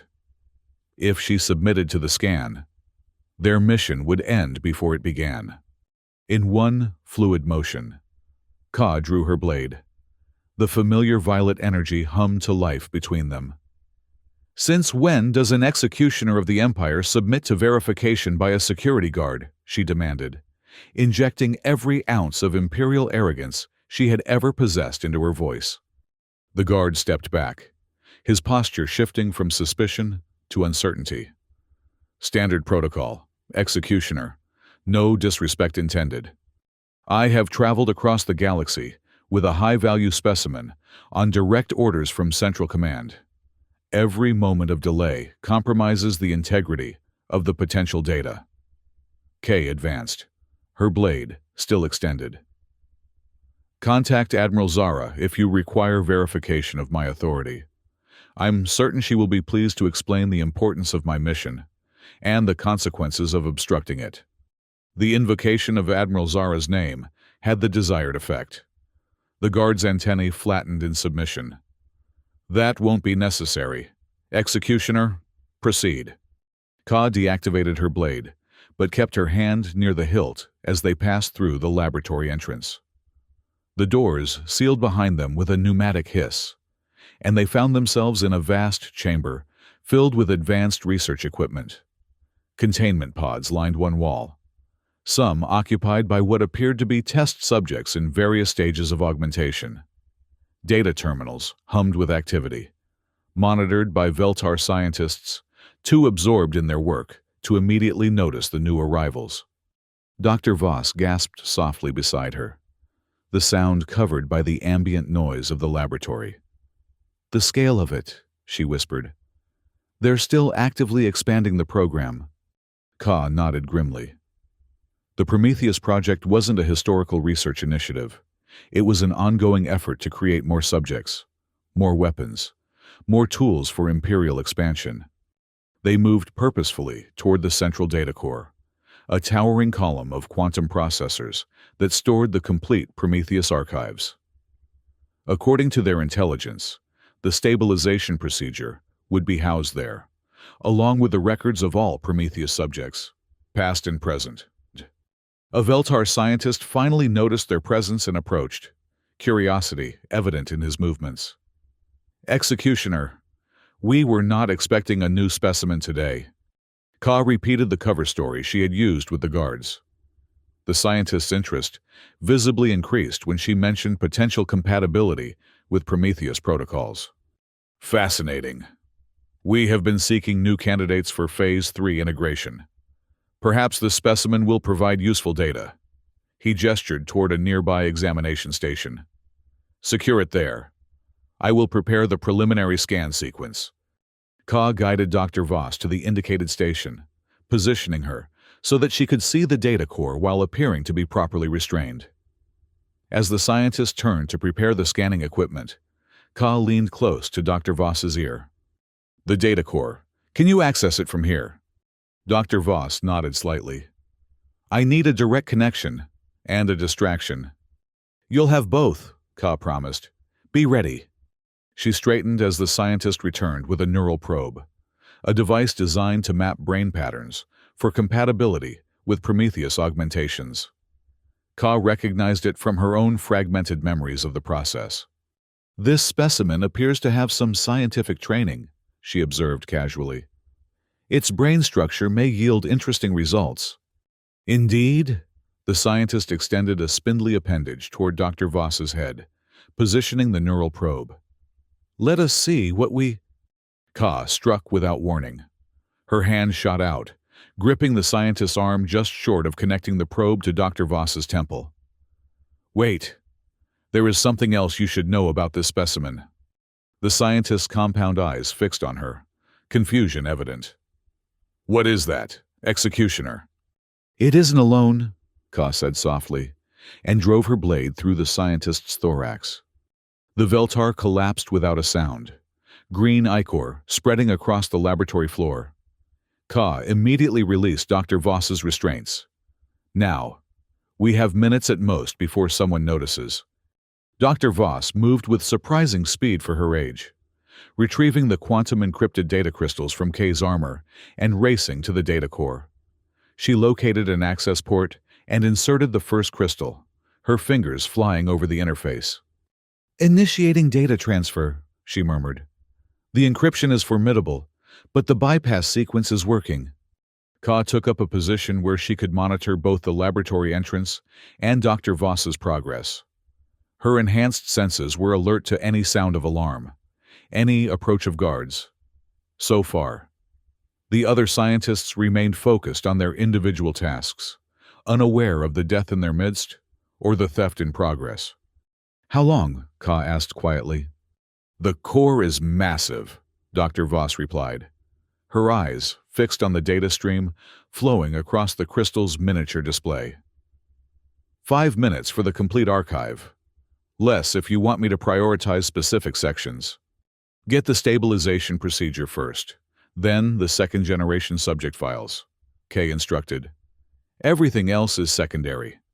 Dr. Voss nodded and adjusted the data parameters. "There. Targeting those sections now. 2 minutes for the priority data." Those 2 minutes stretched like an eternity. Ka counted her heartbeats, each one bringing them closer to either success or discovery. 100 beats. 200. A Veltar scientist at a nearby station looked up, frowning at something on his monitor. 300 beats. The scientist stood, moving toward another terminal, still not looking in their direction. 400 beats. "I have it," Dr. Voss whispered urgently. The stabilization procedure and the subject files. Continuing with the remainder of the archive. No time, Ka said, noting the increasing activity across the laboratory. Their presence was beginning to register, questions forming in the methodical Veltar minds. We take what we have and go. Dr. Voss hesitated, then nodded, disconnecting the crystal from the data port. The secondary objectives, the physical components, would be in the storage vault, Ka finished, indicating a heavily secured door at the far end of the laboratory.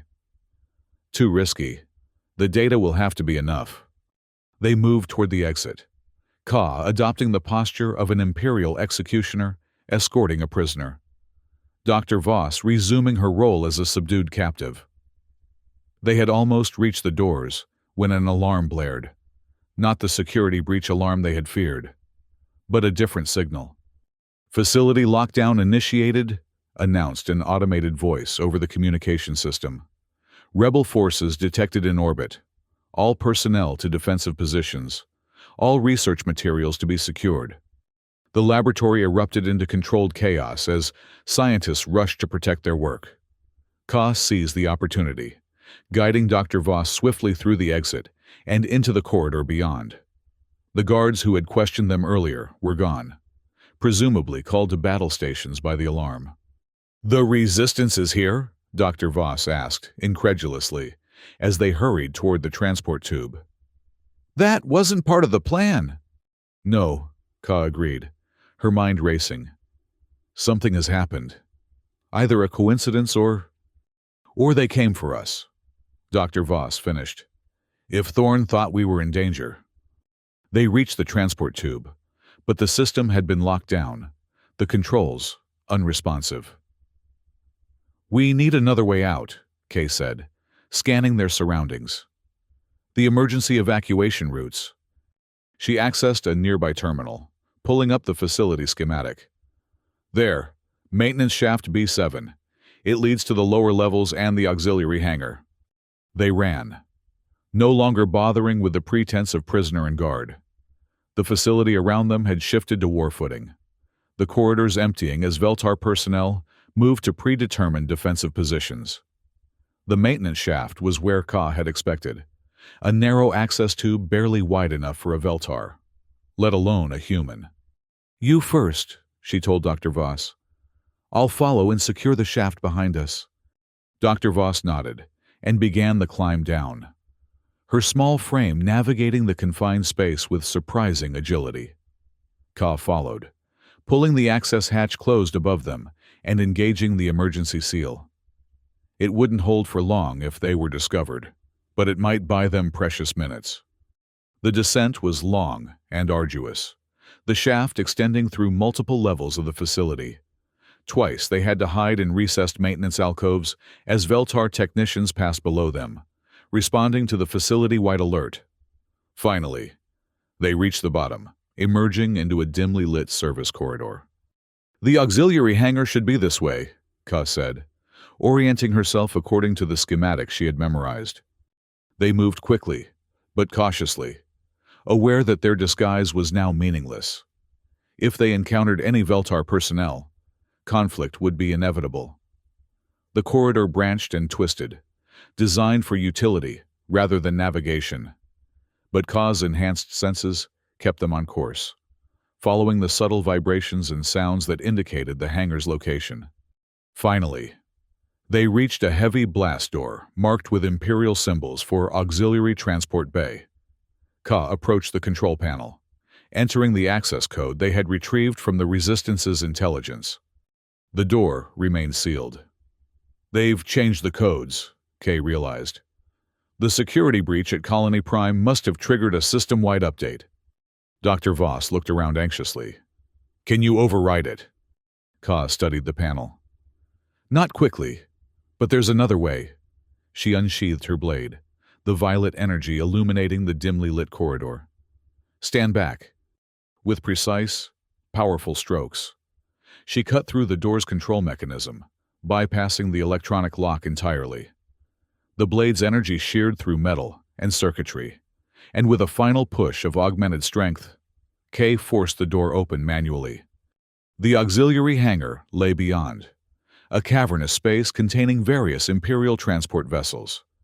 Unlike the primary hangar where they had arrived, this one was designed for emergency evacuations and rapid deployment. Most of the craft were small, single-pilot fighters or short-range shuttles. There, Dr. Voss pointed to a mid-sized transport near the far wall. That one has a hyperdrive. I recognize the configuration. They sprinted across the open hangar floor, acutely aware of their vulnerability. So far, the bay appeared deserted, the personnel likely called to battle stations elsewhere in the facility. They reached the transport, a sleek, predatory craft designed for speed rather than comfort. Dr. Voss climbed aboard while Ka accessed the external control panel, initiating the pre-launch sequence. The craft hummed to life around them, its systems activating in rapid succession. "The launch codes," Dr. Voss said urgently. "We need clearance to open the hangar doors." Ka shook her head. "No time for subtlety now." She moved to the weapons console, activating the transport's forward cannons. "Hold on." With surgical precision, she targeted the hangar's massive doors and fired. The energy beams struck with devastating force, blowing a hole large enough for their craft to pass through. Atmosphere vented explosively into the Veltar sky beyond, and warning klaxons blared throughout the facility. "Go now!" Ka urged, taking the pilot's seat and engaging the engines. The transport shot forward, through the jagged opening and into open air. The sky above was chaos. Imperial defense platforms exchanged fire with what appeared to be a small fleet of resistance vessels, sleek, agile ships darting between the massive Imperial cruisers. This was no coincidence. Ka realized. This was a rescue mission. She activated the communication system, broadcasting on a resistance frequency. "This is Kai. Dr. Voss and I have cleared the facility. We have the data. Repeat, we have the data." Static crackled. Then a familiar voice responded. "Kay, thank the stars. This is Morgan. We thought you'd been compromised when the Imperial chatter about your arrival spiked. Transmit your coordinates and prepare for escort." Ka sent their position data, then banked the transport sharply as Imperial defense fire targeted them. "We need a path to hyperspace. Morgan, the transport shields won't withstand sustained fire." "Working on it," Morgan replied. "Diversion team is engaging the orbital platforms now. Get to these coordinates, and we'll cover your jump." A navigation beacon appeared on their console, indicating a position just beyond Veltar Prime's gravity well. Ka adjusted their course, pushing the transport to its limits as they climbed through the atmosphere toward open space. Imperial fighters had noticed them now, breaking from the main battle to pursue the escaping transport. Energy beams lanced past their viewport, the near misses causing their shields to flicker and strain. "They're gaining on us," Dr. Voss observed, her voice remarkably calm despite their situation. "They're faster, but we have a head start," Ka replied, executing a series of evasive maneuvers that no normal human pilot could have managed. Her Prometheus augmentations, the very technology they had come to understand and potentially save, now gave her the edge needed to escape its creators. They broke through the upper atmosphere into the vacuum of space, the battle spreading out before them in all its terrible splendor. Imperial dreadnoughts fired massive energy cannons at the smaller, nimbler resistance vessels, which darted between the behemoths like insects, stinging a lumbering beast. "There!" Dr. Voss pointed to a formation of resistance fighters, moving to intercept them. "Our escort!" The fighters took up protective positions around their transport, their pilots executing a coordinated defense that spoke of extensive training and experience. Together, they pushed toward the designated coordinates, the Imperial pursuit falling behind as the resistance vessels sacrificed their own safety to protect the transport carrying the precious Prometheus data.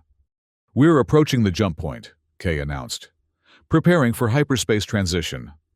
All vessels, covering fire. Morgan's voice commanded over the comm.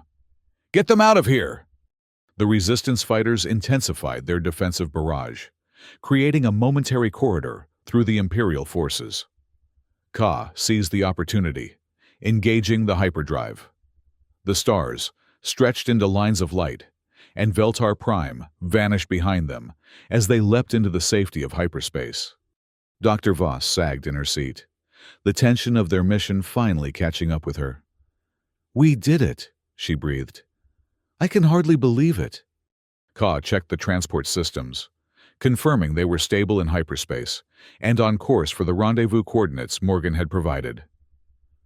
We have the data, she agreed. But at what cost? How many resistance fighters died to create that diversion? They knew the stakes, Dr. Voss said gently. The Prometheus data isn't just about saving Thorne and the others. It's about exposing the Empire's atrocities, about finding the other children like you, who are still trapped in false identities. Ka nodded. But the weight of those sacrifices still pressed on her. She had been the Empire's executioner, taking lives in the name of imperial justice. Now she was responsible for deaths in the name of resistance. The difference, she supposed, was choice. These fighters had chosen their cause, had willingly risked everything for something they believed in, just as she was now doing. The rendezvous point was a small, uninhabited moon, orbiting a gas giant in a system far from major hyperspace lanes. As they emerged from hyperspace, Ka saw that a resistance vessel was already waiting, a mid-sized cruiser bearing the scars of numerous battles. Transport, this is Horizon Actual, came a voice over the comm. Transmitting docking instructions. Welcome home. Ka guided their vessel into the Horizon's hangar bay, setting it down with practiced precision. As the bay repressurized around them, she felt a curious sensation. Not quite relief, not quite triumph, but something between the two. They had succeeded against impossible odds. They had struck a blow against the Empire that had stolen her life and identity. The hangar was filled with resistance personnel when they disembarked, a mixture of celebration and urgency in the air. Morgan pushed through the crowd, his expression a rare mix of relief and satisfaction. You made it, he said simply. When we intercepted the communication about your arrival at Veltar Prime, we feared the worst. The diversion wasn't part of the plan, Ka observed. Morgan's face darkened. It became necessary. Imperial chatter suggested they had flagged your credentials for additional verification. We couldn't risk you being caught in their security net. He glanced at Dr. Voss.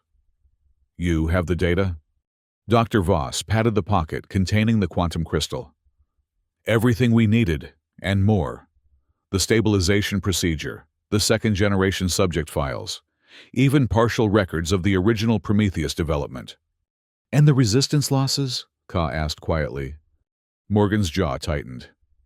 7 fighters, 12 pilots. Good people, all of them. He met Ka's gaze steadily.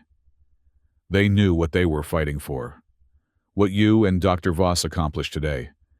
It makes those sacrifices worthwhile. Ka nodded, accepting both the cost and the responsibility it carried. I need to see Thorne. Medical bay, Morgan said, his expression softening slightly. His condition deteriorated rapidly after you left. The doctors have been trying to slow the progression, but... He shook his head. You'd better hurry.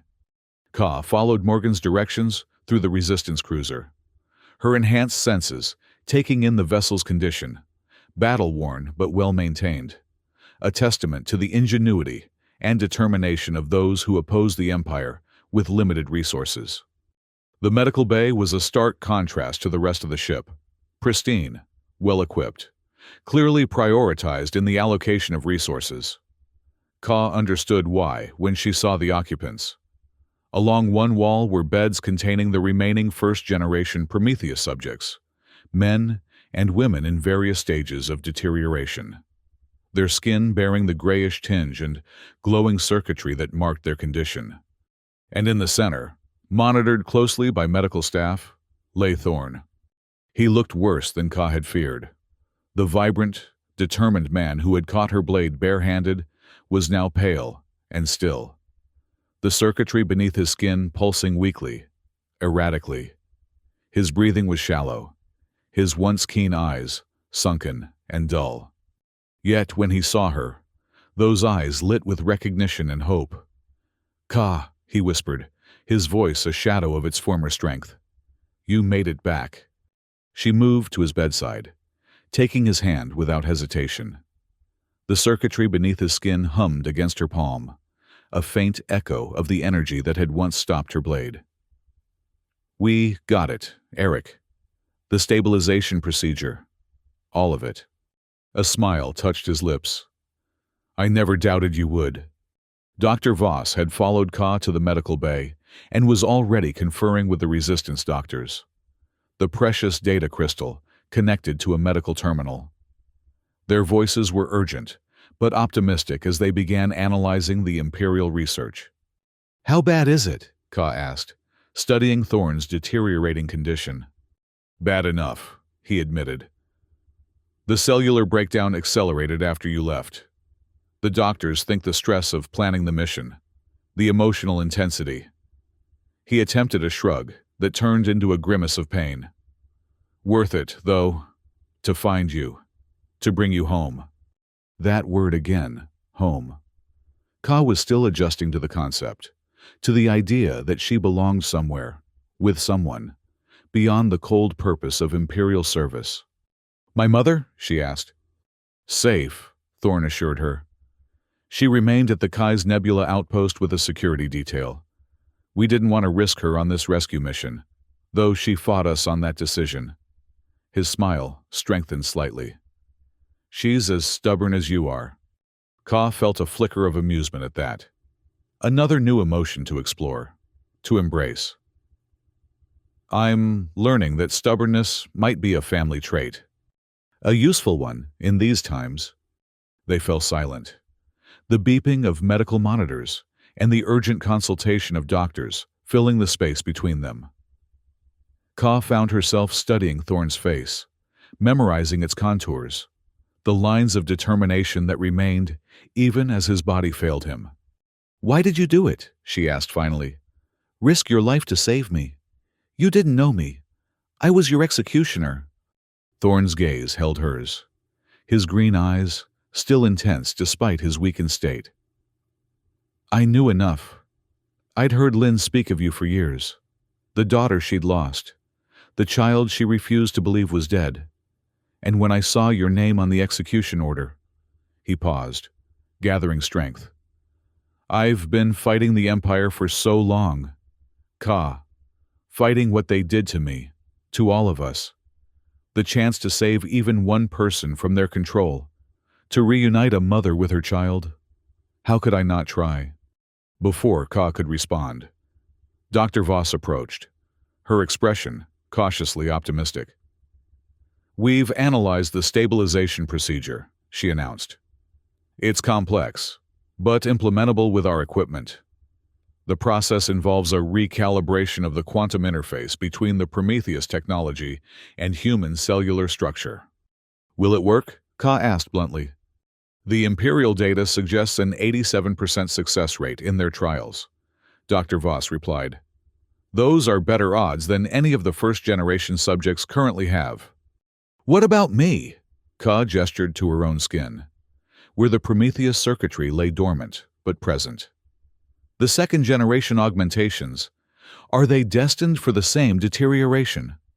Dr. Voss nodded gravely. "Eventually, yes. The Empire refined the process for your generation, creating a more stable integration, but the fundamental incompatibility remains.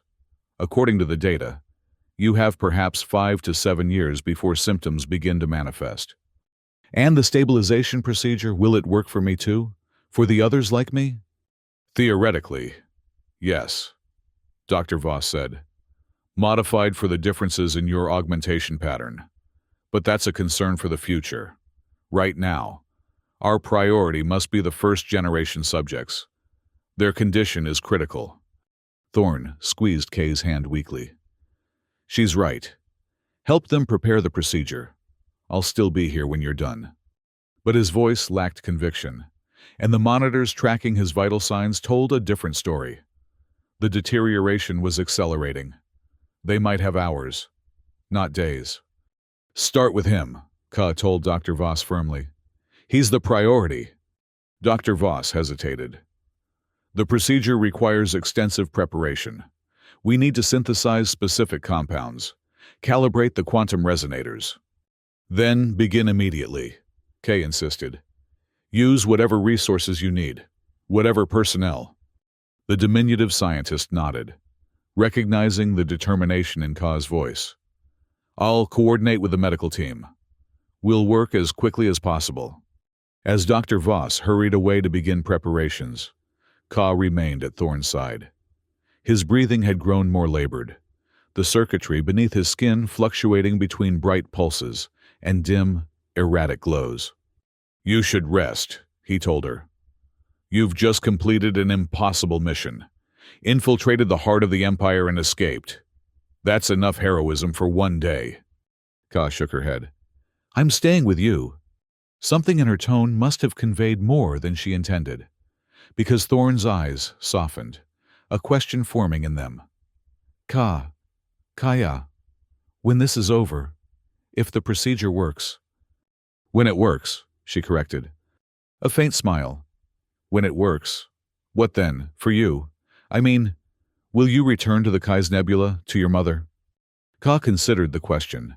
Days ago, she had been the Empire's perfect executioner, with no concept of choice or future beyond her next mission. Now, possibilities stretched before her, a mother rediscovered, a resistance that valued her skills, a man who had risked everything to save her. I don't know, she admitted. I'm still learning who I am without the Empire's programming, still discovering what I want, what I value. And what have you discovered so far? Thorne asked, his voice growing fainter. Ka thought of her mother's stories, of the resistance fighters who had sacrificed themselves for their mission, of Thorne himself, his courage, his determination, his compassion. She thought of the other second-generation subjects still trapped in Imperial service, unaware of their true identities. That there are things worth fighting for, she said finally. People worth protecting, truths worth uncovering, even at great cost. Thorne's smile widened slightly. That's a good start. The medical bay became a hive of activity as Dr. Voss and the Resistance medical team prepared for the stabilization procedure. Equipment was reconfigured according to the Imperial specifications. Compounds were synthesized in the ship's laboratory. Energy calibrators were adjusted to the precise frequencies needed to realign the Prometheus technology with human cellular structure. Throughout the preparations, Ka remained at Thorne's side, watching as his condition continued to deteriorate. Twice, the medical team had to intervene when his vital signs dropped dangerously low. Each time, they stabilized him, but it was clear that his time was running out. We're ready, Dr. Voss announced finally, her face lined with exhaustion, but her eyes bright with determination. The procedure can begin. The medical team moved Thorne to a specialized chamber they had constructed according to the Imperial specifications. Quantum resonators surrounded the bed, their precise alignments critical to the procedure's success. Monitors displayed his vital signs, the pattern of deterioration, the structure of the Prometheus augmentations beneath his skin. The process will take approximately 6 hours, Dr. Voss explained to Kay. During that time, the quantum resonators will gradually realign the interface between the Prometheus technology and Eric's cellular structure. The compounds we've synthesized will facilitate the integration, stabilizing the connection points and preventing further degradation. The risks? Ka asked. Dr. Voss hesitated.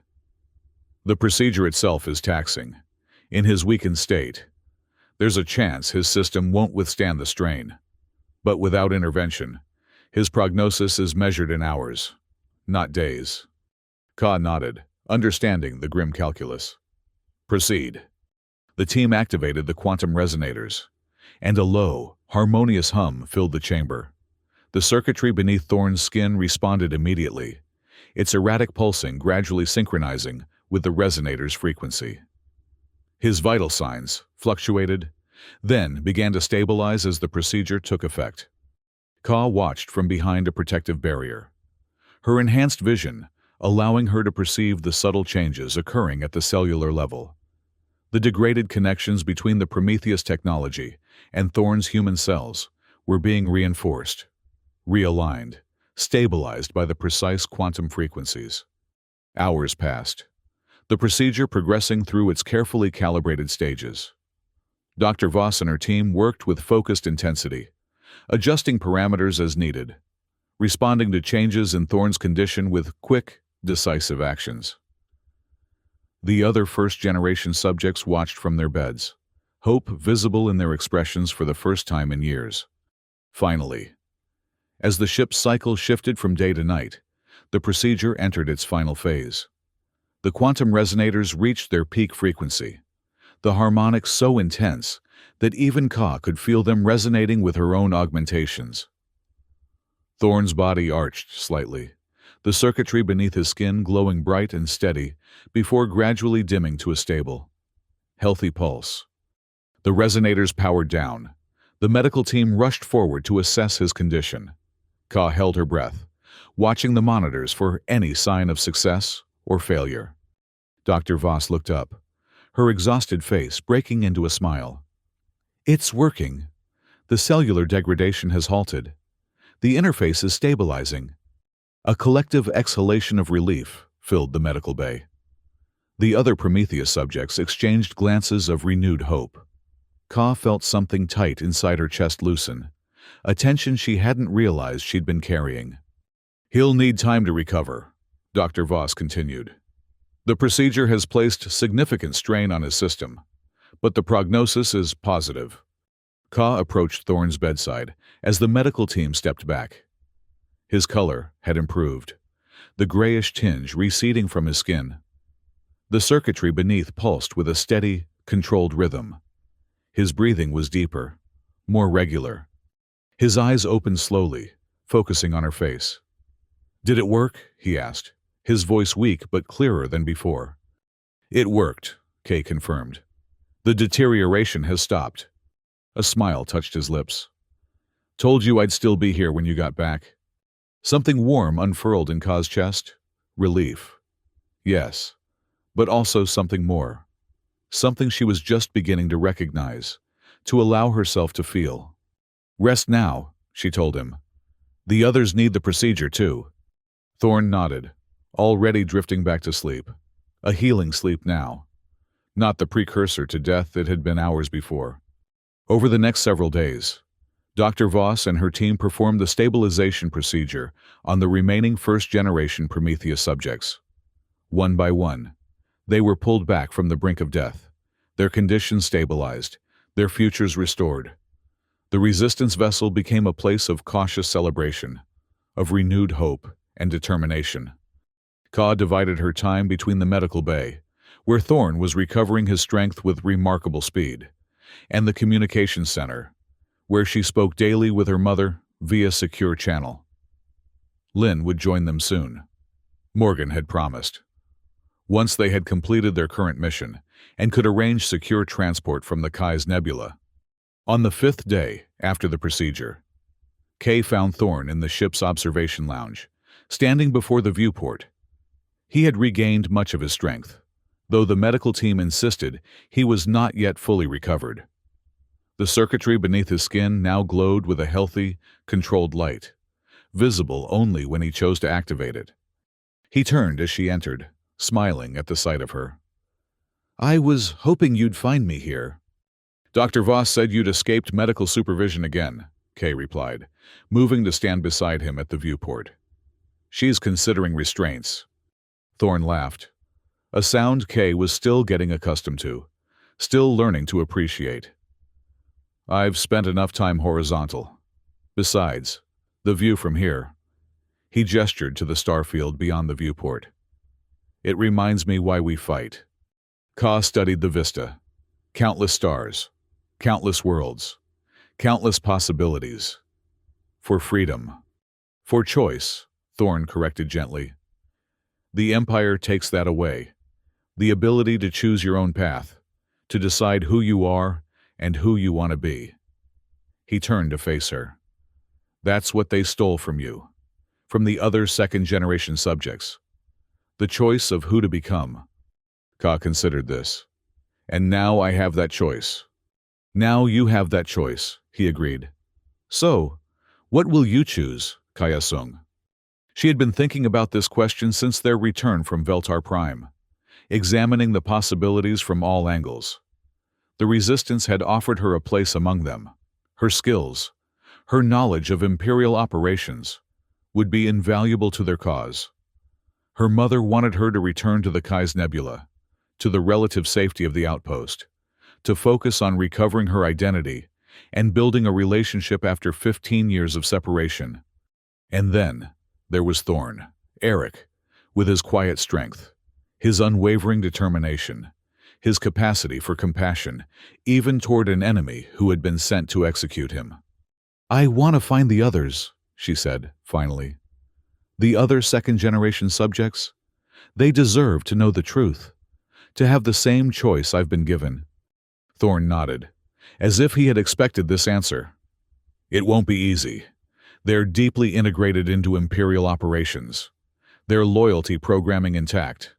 They won't thank you for the truth, at least not at first. I know. Ka thought of her own journey. The disorientation and pain of discovering her entire identity had been constructed, her purpose manipulated. But they deserve the chance, don't they? The choice?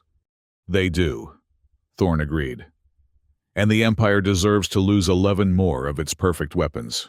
He hesitated, then added, I'd like to help, if you'll have me. Ka studied him, the man who had caught her blade, who had shown her the truth, who had nearly died to save others like himself.